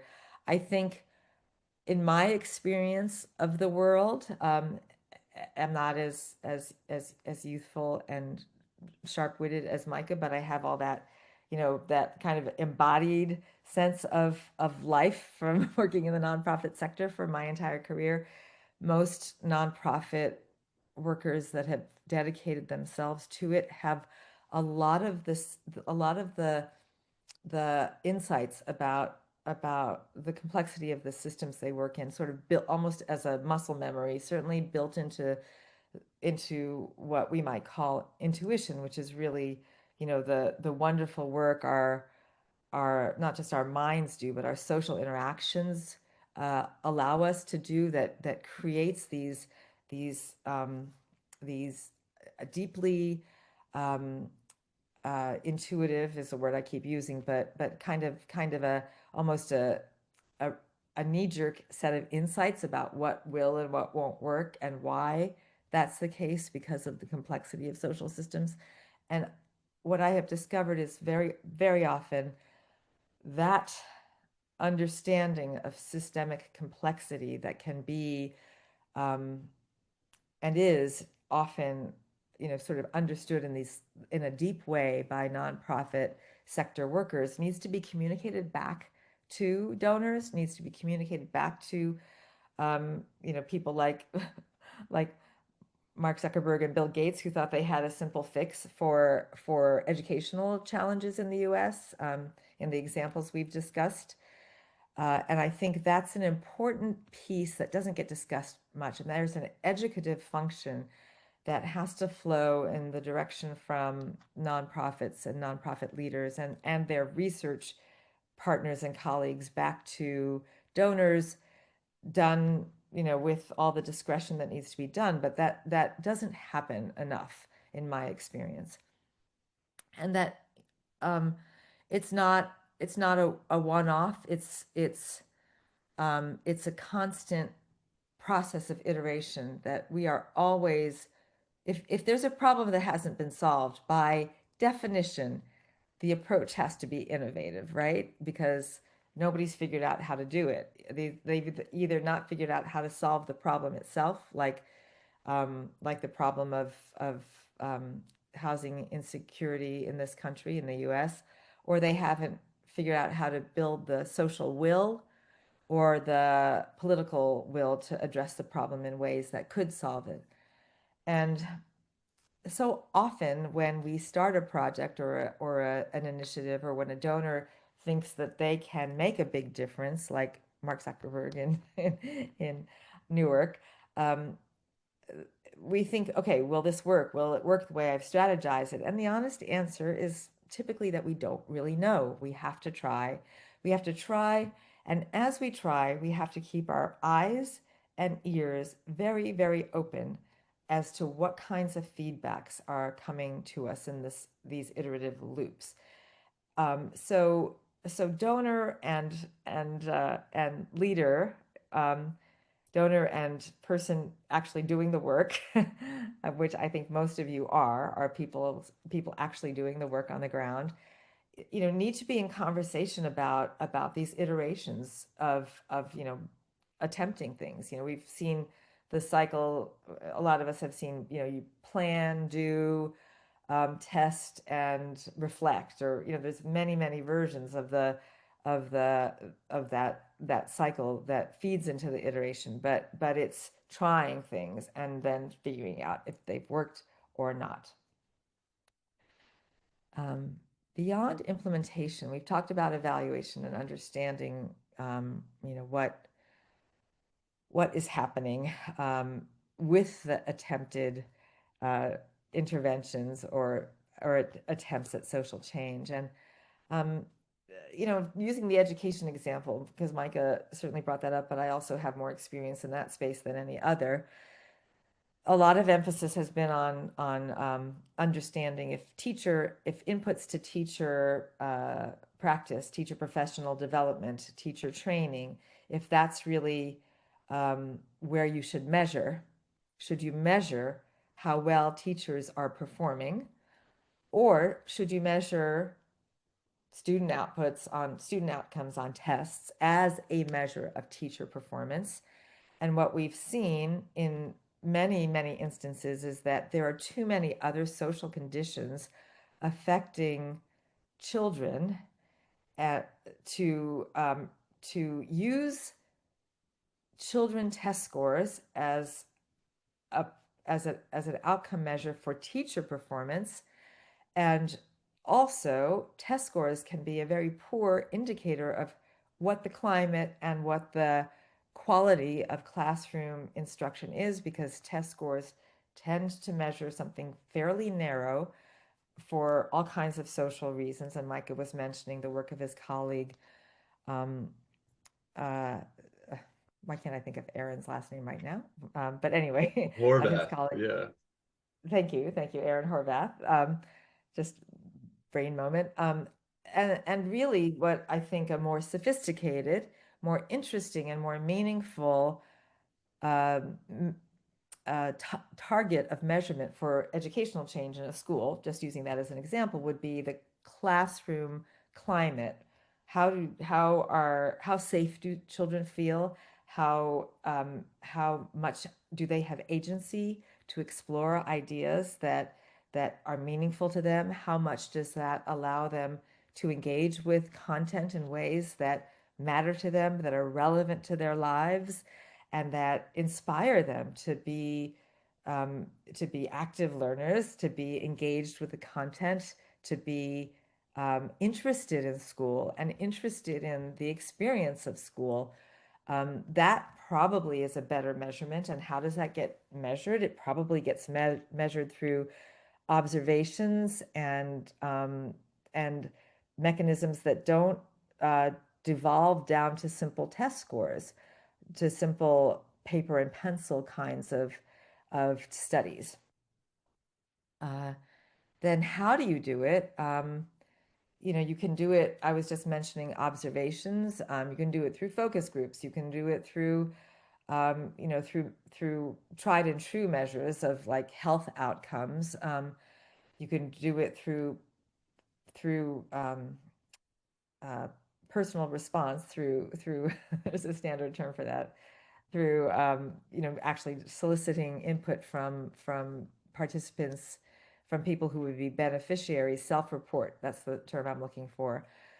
But in fact, there are increasingly creative ways of studying causality, trying to understand what the pathways of causality are, largely because the gold standard for outcome that have been touted for maybe the last 20, 30, 40, maybe 50 years, the randomized control trial, which is a truly experimental way of studying outcomes, where you randomly assign the targets of the intervention to different kinds of treatment, a control treatment and an intervention treatment, as it were, the work of the nonprofit, basically. Those are just very hard to do. They often rely on narrow measures that are not really well aligned with the outcomes, can be really misaligned with outcomes. They're very expensive. They're hard to organize, and maybe more than anything, it's very hard to assign people to a control and an intervention group in many cases. If you think about health outcomes, that could be unethical. If you think about educational outcomes, that can also be unethical. So we need better. We need to do better than just assume that if we don't have randomized controlled trial outcomes, we don't really know whether something is working or not. I've been part of movements in the education space where we ask teachers, how do you know it's working? How do you know it when you see it? And really just using the highly experienced professional who has that professional vision of a good quality outcome to be basically an instrument of calling it as effective, because they can see that the thing is effective. They can see that children are engaged. They can hear in the children's discourse over the course of a few months that the child is more sophisticated in their analysis, better at all sorts of things. And there's so much that can be relied upon in that way. It's not the only answer, but it's one of the answers in the educational system. Takes us to the idea of knowledges, and what kinds of knowledges do a donor and a nonprofit need to kind of bring into that space of common ground, that space of commonality between the two of them, between the, I'm going to just say two, although there may be many stakeholders and parties involved in the conversation. And I think what we are dealing with here is in, for the purposes of strategy and decision making, there are probably three big buckets of knowledges, which is an awkward word in English, but I think it's the right word for the purposes of this analysis. There's expert knowledge, which is academic scholarship research that I'll talk a little bit more about. There's practical knowledge, and that's the tested models and the lessons learned in the field where people have tried to make change, whether they've tried to improve educational systems or increase housing for people who are housing insecure, or shift public health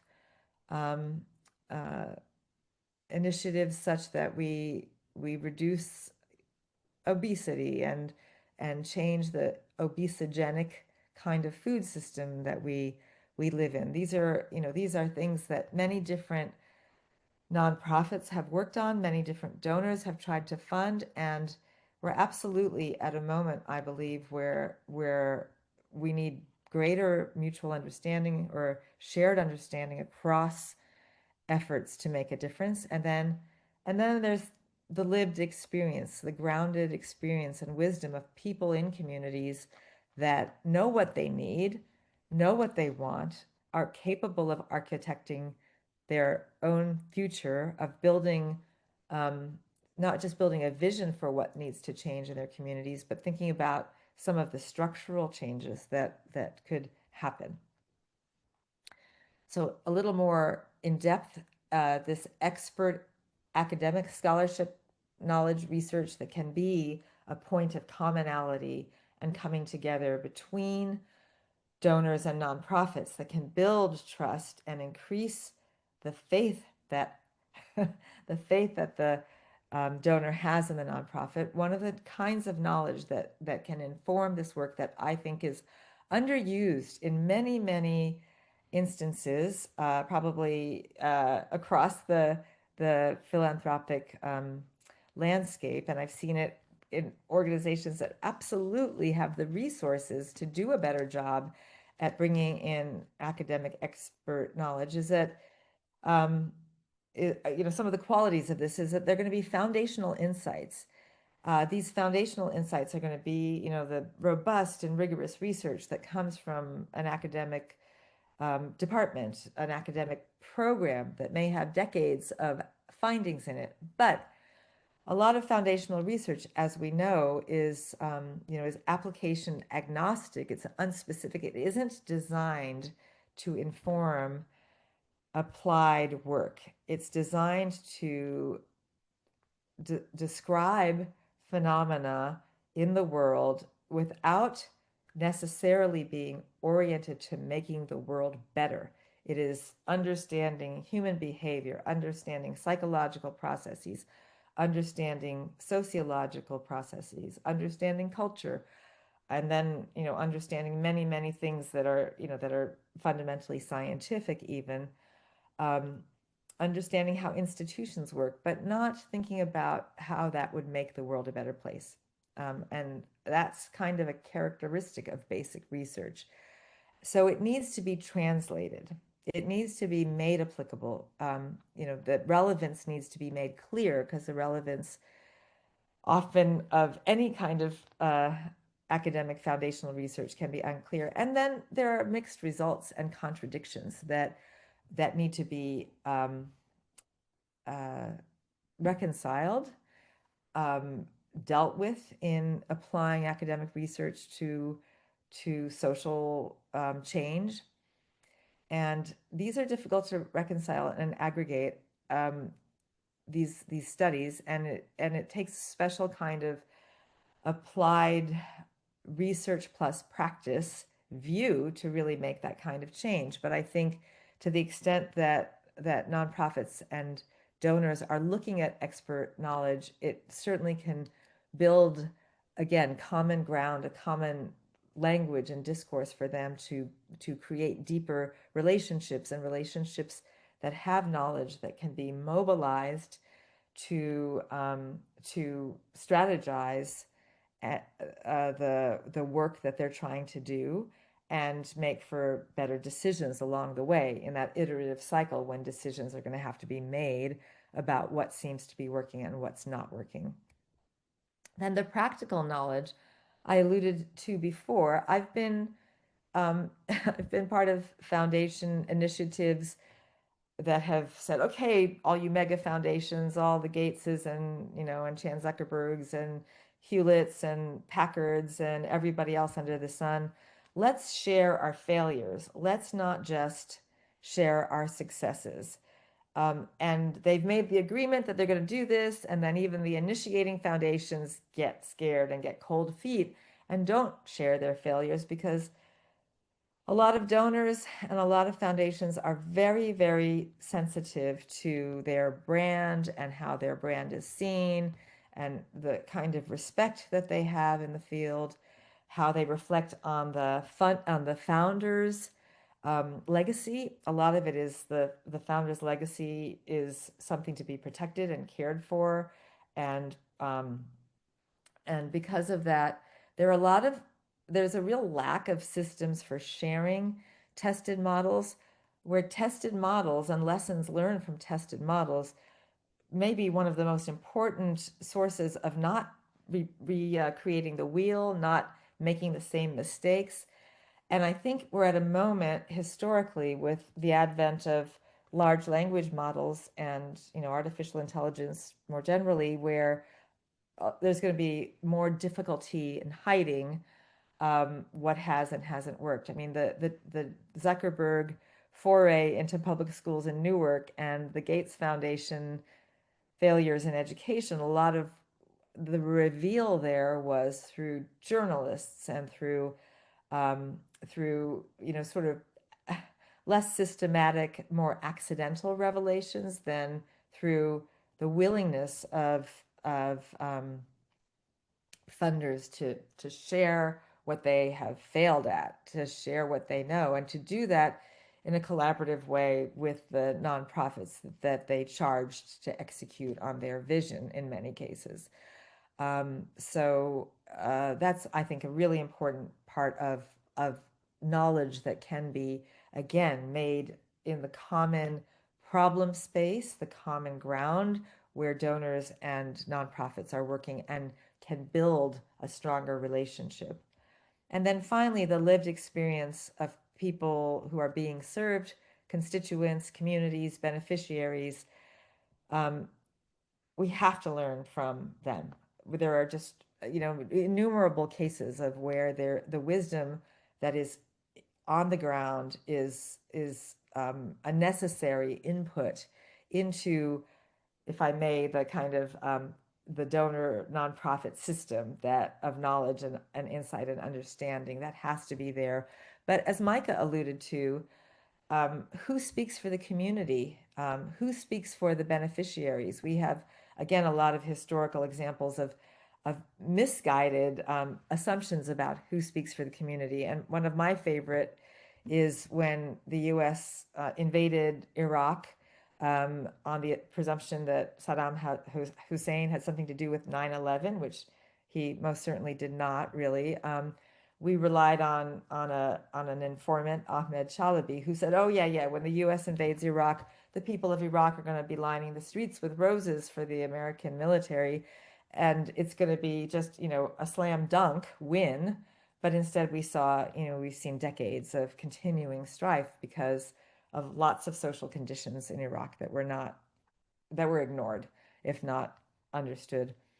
And ultimately, there's still this issue of paternalism, of a power imbalance between, of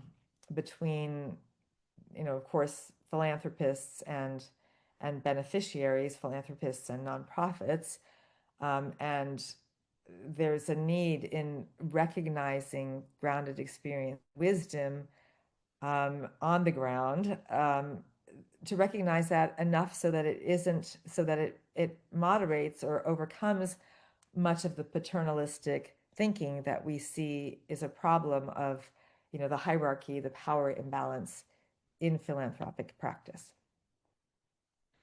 I'm going to speed up just a little bit because we're coming to the end of, I think, the time where I would be speaking, and then we want to leave plenty of time for answers to questions, but there are a few more points to make.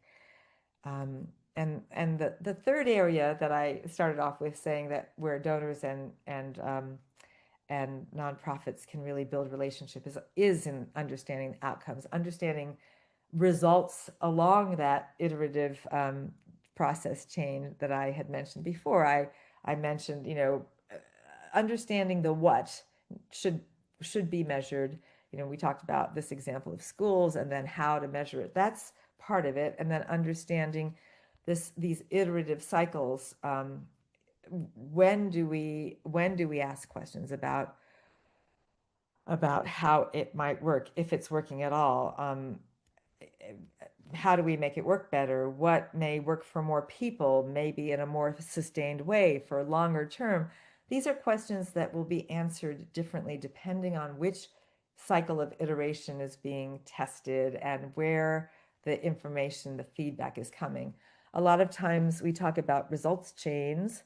That is, what are some results or indicators that we can see early on that let us know if we're on course or not when we're testing a new approach. What did Mark Zuckerberg fail to look at in the early stages of the Newark, New Jersey, massive school change to charter schools when community members were saying, "Hey, what the heck is happening?" Was that listened to?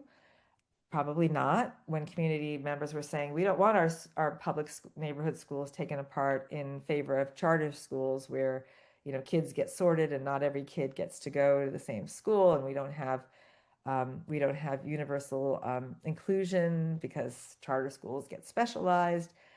Was that being listened to? So there are many, many stages at which evaluation takes place. There's, we sometimes talk about is evaluation in the development or the design stage of a project. Are you thinking about the kinds of knowledge that could be relevant? Early stage formative evaluation, where you're building the project and you're evaluating, again, along the way, what kind of indicators, what kinds of feedback are you getting from the system in which you're working to know if you're on track? And if that feedback doesn't look good, do you have the courage to change direction? And then the summative evaluation is really, okay, we've done the thing. We think we've gotten it right. We think we got to the goal, more or less. Can we really measure that fairly robustly with some kind of probably experimental or quasi-experimental design to really understand if the counterfactual, if we hadn't done this, if we hadn't taken this step in this initiative to build this initiative, if we hadn't created this initiative, would we have this outcome that we think is a good outcome? So the last kind of section of what I want to say about building relationships between donors and nonprofits is just some leverage points and some, key places where I think a shared understanding, trying to come to some mutual insights about the space that you're trying to work in is really critical. Collaboration is essential. That collaboration, includes donors plus providers, donors plus communities, donors plus constituents. It also has an element that has to be paid attention to, and that's research plus practice, because a lot of times what's missing in the implementation phase is an understanding of the implementation, of the practice, and there are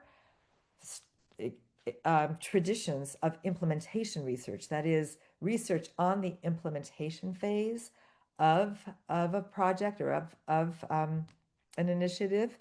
And research on the implementation phase is a lot like evaluation, but it's also using principles that come from healthcare and education and some other fields where it's been developed fairly well.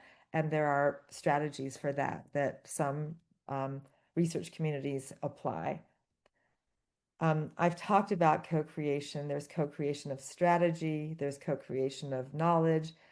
But between a donor and the other stakeholders, including the nonprofit, that mutuality depends on some willingness to co-create.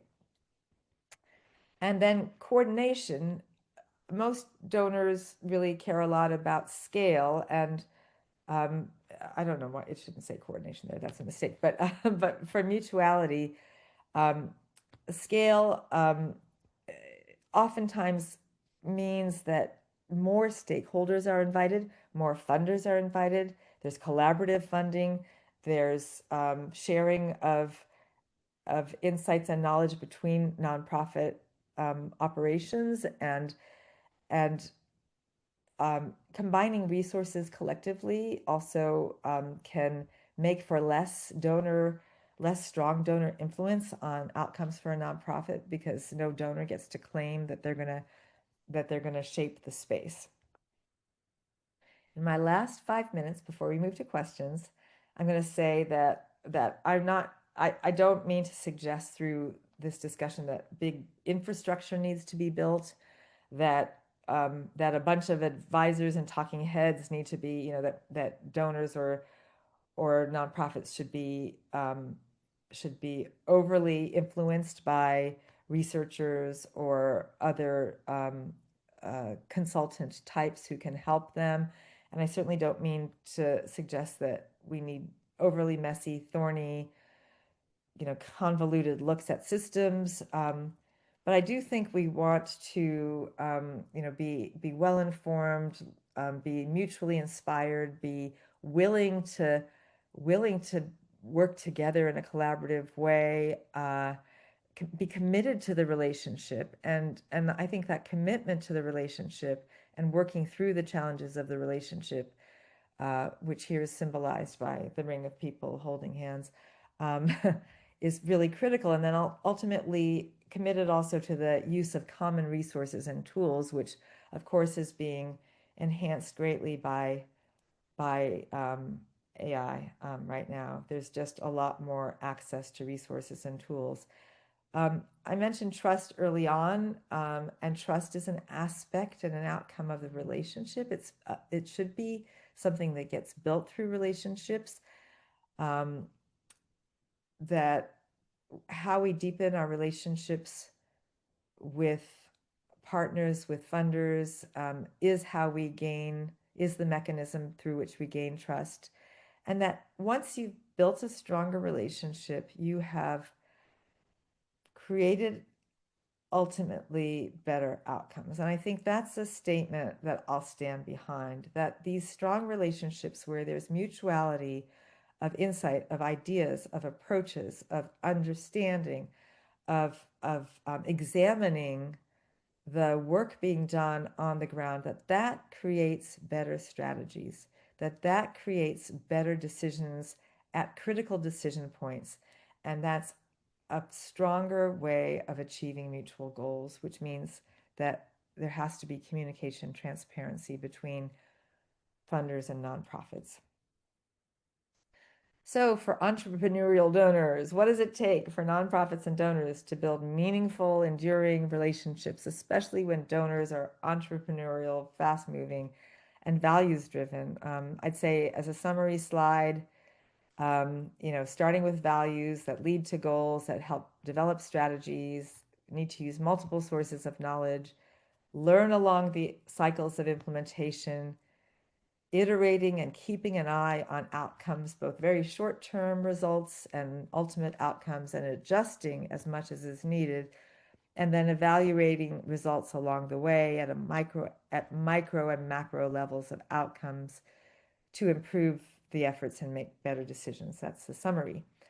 And we sort of promised a tool, at least. I think a framework is effectively a tool, and I hope there's something of a framework in all the words I've thrown out. But I want to call your attention to an online course, developing a strategy for social change, that our faculty lead in the group that Mike and I are part of, created with the business school at Stanford, that actually has a lot of elements of what we consider kind of the core to effective philanthropic practice. It's kind of that: be strategic. Your strategies are going to change. You're going to learn from your implementation, but the main thing you want to have at hand as a common resource, as common ground, as a common reference point between donors on the one hand and nonprofits on the other is a theory of change. And many of you have worked with theories of change, and many of you know them very well. I really like the template that Paul Brest created for this course. It's very simple, and it emphasizes that there are things that can be done on the part of the initiator, the nonprofit. There are behaviors that others are going to have to do that you're going to rely on. You're going to have to be aware of what you might have to do differently if your assumption about what behaviors other people will or won't do don't come true, and ultimately you're working towards that goal. I think it's a really good template for a theory of change. And I've worked with dozens of templates for theories of change over my career, and this is my favorite, not because I work with Paul or for Paul, but because I think it's just smart. And you can get that course. We'll send the link to it. It's, you can dabble in it. It's very user-friendly. It's long, it's complicated, but it has a lot of really good resources built into it. And all I want to close with, I'm almost on time, is to say that even in these polarized and polarizing times, something everyone, all stakeholders can agree on is that no one wants to waste money. No one wants to waste money or other resources and time. And in parallel or corollary of that is everyone wants results.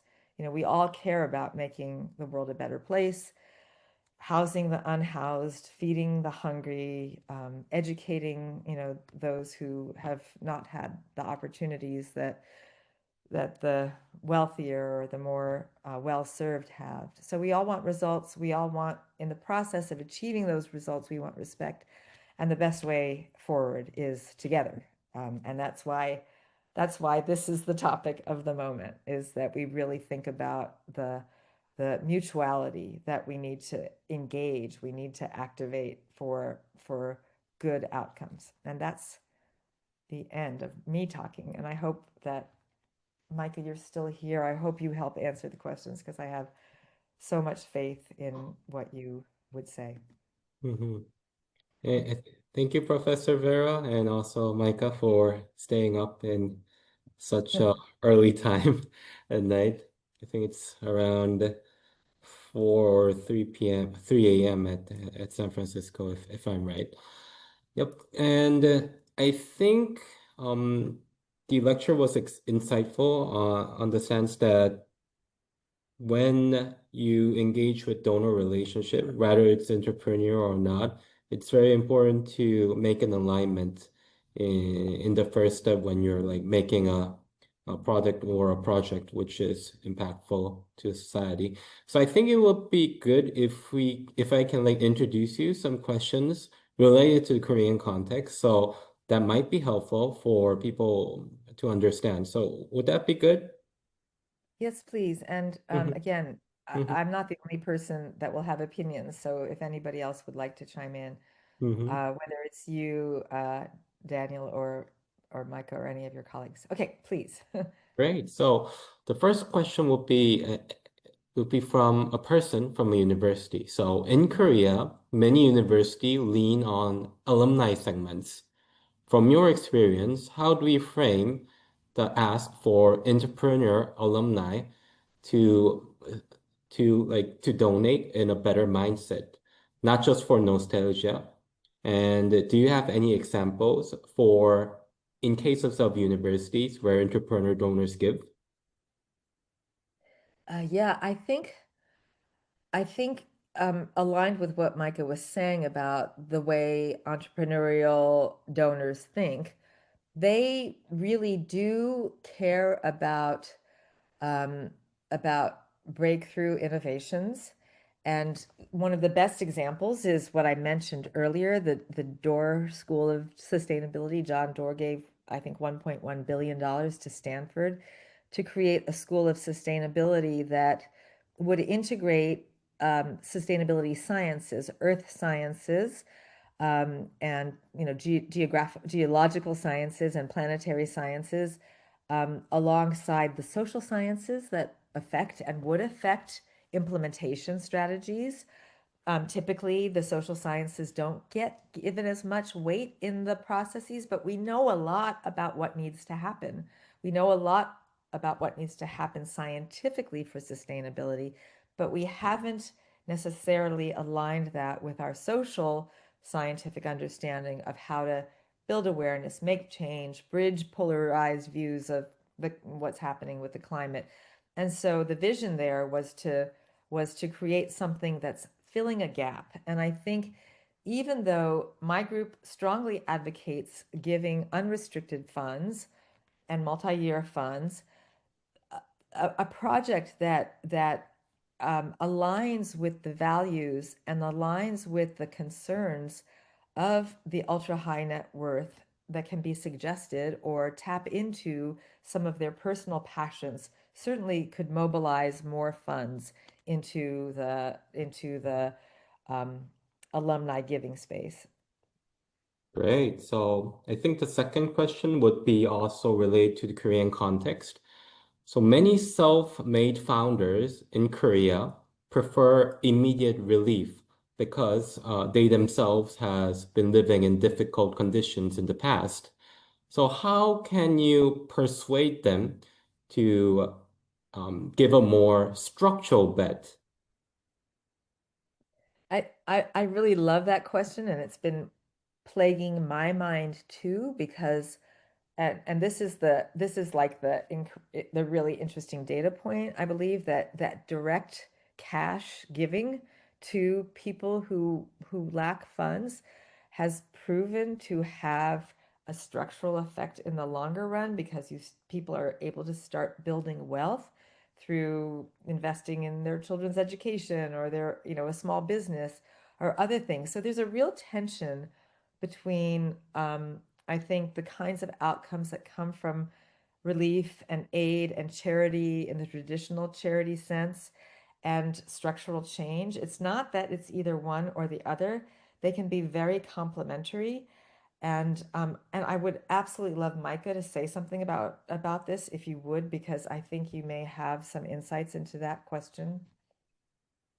I don't see you coming off mute. Yeah, You did. I'm not sure. I was actually thinking along similar lines as you, in that one of the, I guess of Silicon Valley on the brain, but one of the sort of developments of Silicon Valley philanthropy was not so much a fixation on trying to change structures, but actually thinking about how to do relief well, and finding surprisingly that had structural consequences. So I think the example Vera is mentioning is unconditional cash transfers, which, if you were to recall, like Carnegie and Rockefeller, they would have thought, oh, why would you do that? It's a waste of money, or just giving money. You don't even know how the person's going to use it. But what a lot of the effective altruists who were behind some of these unconditional cash transfer programs found was that actually, if you just give people money, they tend to use it pretty well and improve their circumstances. I think there's a bit more controversy about some of the research findings now, and some of the people in that effective altruist community who were unconditionally in support of unconditional cash transfers are now a little bit more divided. But nevertheless, I think the findings are really interesting, actually defy a lot of the earlier sentiment about philanthropy from the Carnegie and Rockefeller era. And I guess I'm just trying to go back to Silicon Valley over and over again, but that is sort of something that comes out of that sort of focus on what actually achieves consequences, not what we idealistically think will happen. So maybe you think that structural change will happen only if you engage all these social movements and do policy advocacy. But maybe it's as simple as actually just giving people money, and you just need to do the research to see what kind of consequence that has. So being open to, the unexpected, I think is, I'm losing the track there, and I hope you're able to intercede on my behalf, but yeah. Absolutely, you had it. And, I think even something like, mosquito nets to decrease the incidence of malaria, you're improving the economy of the community when you have more people who aren't sick or who aren't trying to take care of their sick children. So the systemic impacts are complicated, and that's one reason that we emphasize an understanding of systems, but it doesn't mean that you're always changing the system at a structural level. You may be changing the system by intervening at a relief level. So that's not a very helpful answer, because it didn't give an answer to the question of how do you convince donors to work systemically, to work structurally. I would replace structurally with work systemically by finding an intervention that may look like relief, but in fact has broader consequences. Yeah. Great. So I think trying in a very different way, like being open, is kind of important for entrepreneur donors to kind of like make change, if that's correct. And so moving on to the next question, actually, I think a lot of participants are from smaller organizations, and many of them are curious about how to actually engage with entrepreneur donors? So the next question will be related to that. So I'll go to the next question. So for small place-based organization, those without even a formal status, what actually gets the cold mail opened and short calls booked? And when the door cracks open, what's the minimum information that we have to give to entrepreneur donors to have a room for a seat or to have a conversation? I think that's a brilliant question as well. And I'd say there are two things that come up again and again. Do you have a good story? And do you have a good statistic? Do you have a good data point? And I've worked with so many funders who have emphasized the one or the other in their search for, for good opportunities to fund at different times. A compelling short story with a sympathetic character, a sympathetic figure, a sympathetic person, gets a lot of attention, as does a compelling data point. We improved outcomes in this particular area by 20% in 2 years. I do think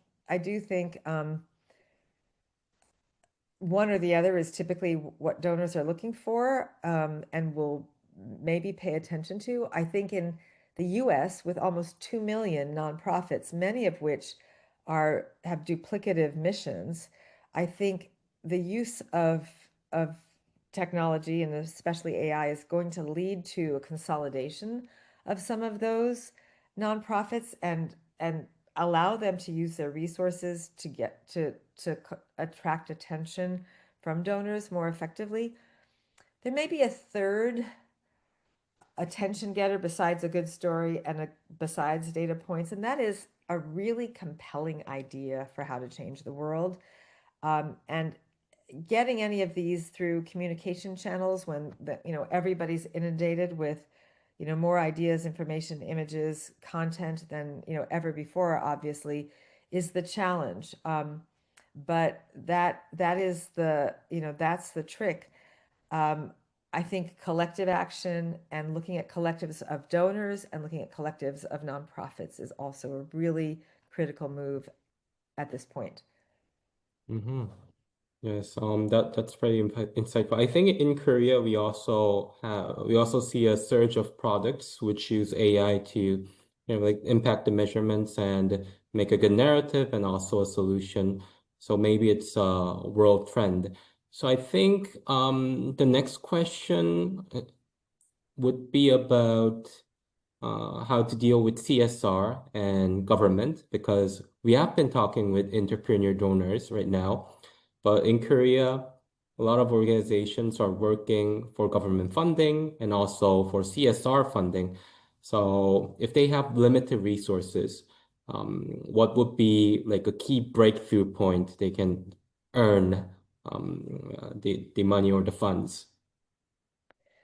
Yeah, I have found that in government and CSR, giving those statistics of outcomes are more influential than stories.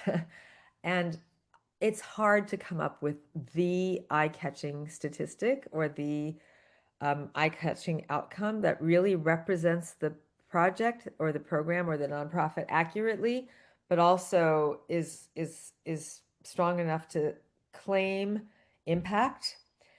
And that's kind of an art. When I work as an evaluator and have worked as an evaluator, a lot of organizations don't want to collect certain kind of information. You don't want to spend the time. You've got such limited resources to do the work that you care about doing. And why should you be, spending the time to, kind of collect data and try to analyze it in a way that pleases a funder rather than helps you do the work better? My group, our group, Micah's and my group, we say the data collected, the research that's done, the evaluation that's done on the nonprofit's efforts should always prioritize improving the work of the nonprofit. But that kind of data sometimes is not what a CSR or governmental agency is looking for. They're looking for something that seems more concrete, more black and white, more, more obvious to take to the legislature or the or Mhm. the or the business development wing of the CSR group or whatever. So finding something that is cost efficient as far as collecting data and speaks to the interests of those funders takes some real thought and some work. And we've found it in many instances, but it's not always obvious. Mm. Yeah, and following up to that question, there's one question pretty interesting also. So I'll read it. In contexts like Korea, where evaluation is often shaped by funders' reporting requirement, what approaches can help ensure the evaluation process still strengthen alignment among values, goal, and implementation? That's a great question. And I think working through a theory of change with the funder, including the template that I showed, and then noting that the theory of change may change over time. It's developmental. It has it's a theory in that it's a candidate idea of how to make the world better, and you don't know until you try it whether it will work or not. Using that as a common um, grounding, a common anchor point, a common reference, reference, common reference for the funder and the nonprofit. That where the goals are present in the conversation and the strategies being taken are mutually agreed upon to a certain point. Using that to drive the evaluation is the best technique I have seen. Great. So yeah, a clear logic model. Yeah. And I think we'll go to the final question. So this was also interesting. So when we do partnerships, there's time where the partnership kind of like wobble away. So what's the most common failure that you've seen between entrepreneur donors and nonprofits? And what's the one safeguard that can prevent it from happening? That's really a great question. And Micah, I want you to chime in on this too. I think losing sight of the vision, and the vision comes from the values and the goals, and the mess of implementation, the challenges of implementation. If it just seems like the goals are getting lost because implementation is so hard and so messy, and there needs often to be regrouping. Okay, we can't achieve that goal. What's a more intermediate goal? What's a more realistic goal that we can achieve? Being willing to regroup and retrench to achieve a realistic goal that keeps the attention of the entrepreneurial donor and also aligns with the mission of the nonprofit is something that can keep alignment and keep that relationship. Because if the goal looks like, that's not going to work, yeah, we're not getting there. I'm going to go, the donor loses interest and thinks, okay, I'm going to consider that a loss where I invested and I'm going to go find something better. But the reality is oftentimes, very, very often, that original vision and goal is not naturally or not realistically achievable. So being willing to reconsider and retrench is a really brave move for both the nonprofit and the entrepreneurial donor. And Micah, do you have anything you want to add in our last 30 seconds? Yeah, maybe I can say something that also relates to an earlier question about how to engage with entrepreneurial donors. I think one thing that is often true is that a lot of entrepreneurs who are engaging in philanthropy have probably made a lot of money and are now looking for some other purpose to define their life. Maybe, they cashed out or they had a really successful initial public offering and now they're trying to figure out how to sort of think about their sort of lasting purpose in the world. Like how are they a valuable person? And so a lot of times I think there's research that indicates that if you want to sustain an entrepreneur in your work as a funder, you want to think about how can you convince them that participating in your project is allowing them to have some kind of legacy. Like, how are they building an identity that's going to go forward and prove that they had some kind of impact on the world? And one way of thinking about that is, connecting their sort of personal life and their experiences with the sort of lasting impact that you're going to try and have in your nonprofit organization. If you're working on science related funding and you find that the entrepreneur has that was an important element of their own upbringing, being able to say, hey, you're going to be able to have this as your legacy, something that was important to you, to your identity, is going to endure. Your life doesn't just end because you're a successful entrepreneur. You still have value in the world. I guess it sounds a little cheesy, but I do think that's actually a real legitimate concern about a lot of entrepreneurs, that after they're successful, they don't even have an identity of value anymore. So being able to really think about how you can prove to them that participating in your work actually allows them to extend their legacy into the future and they still have value is one way of thinking about it. I know it's really vague, but if you follow up with me, I can maybe send you some of the research that's on this topic.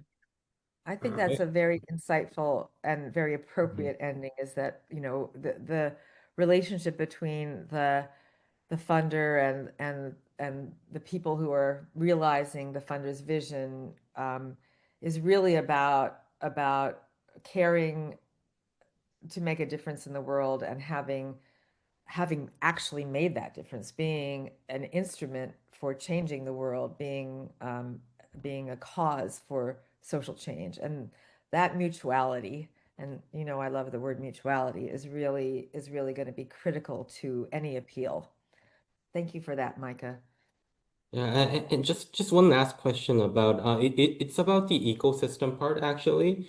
And is there any organic or social spaces in Silicon Valley or in San Francisco who kind of like bridge the funders and the small organizations? Because small organizations often tend to have difficulties finding the right donor and to introduce their ideas. So one curiosity about that. Yeah, community foundations like the Silicon Valley Community Foundation that Micah mentioned should have that responsibility. They should be understanding the ecosystem that they're in and helping bridge from donors into or to the smaller nonprofits that the donors don't have time and space to really understand and investigate. PACs, we work more on helping donors think about actually taking the step to identify the smaller nonprofits. We encourage them to use, a variety of tools, including the rating agencies and the foundation aggregators, the online resources, and we encourage them to talk to other organizations like community foundations that do know the communities. So we're part of that ecosystem, I'd say, but it's a critical question, because for a very small organization that doesn't have a web presence and doesn't have a technology presence, I think there are challenges and there are collectives and collaboratives, both of funders and of nonprofits. There are the community foundations and there are the intermediary organizations like Stanford PACs that do try to encourage creative investigation of who is worth funding, even if they don't have much of a presence or much of a track record, because sometimes a brand new nonprofit is or a brand new social initiative may be really insightful and really worth funding. So it's a complex ecosystem, but one that exists, probably will exist better as people use AI tools more intelligently and more effectively. Great. I would just add, Sure. if there's time, can I add one more? Sure. Of course. Yeah, I agree with Vera. I would also add that I think that's a really challenging task, trying to get funders to recognize smaller organizations. But something that's interesting, that Daniel suggested I was going to talk about, which I disappointed him by not talking about, is this habit of participatory funding. And one organization in the Bay Area, because you asked about Silicon Valley, that's actually trying to harness the knowledge of people who might actually know more about smaller organizations is an organization called Magic Cabinet. And what they do is they actually get nonprofit organizations together within San Francisco and in Seattle, and they give them a lump sum of money, and then they allow the nonprofit organizations to allocate that money themselves. So that's one way in which they've actually been able to channel money to smaller organizations, because those nonprofits tend to actually know who's doing good work within their community better sometimes than distant funders. And if they have authority over how to allocate funds, they tend to support those organizations.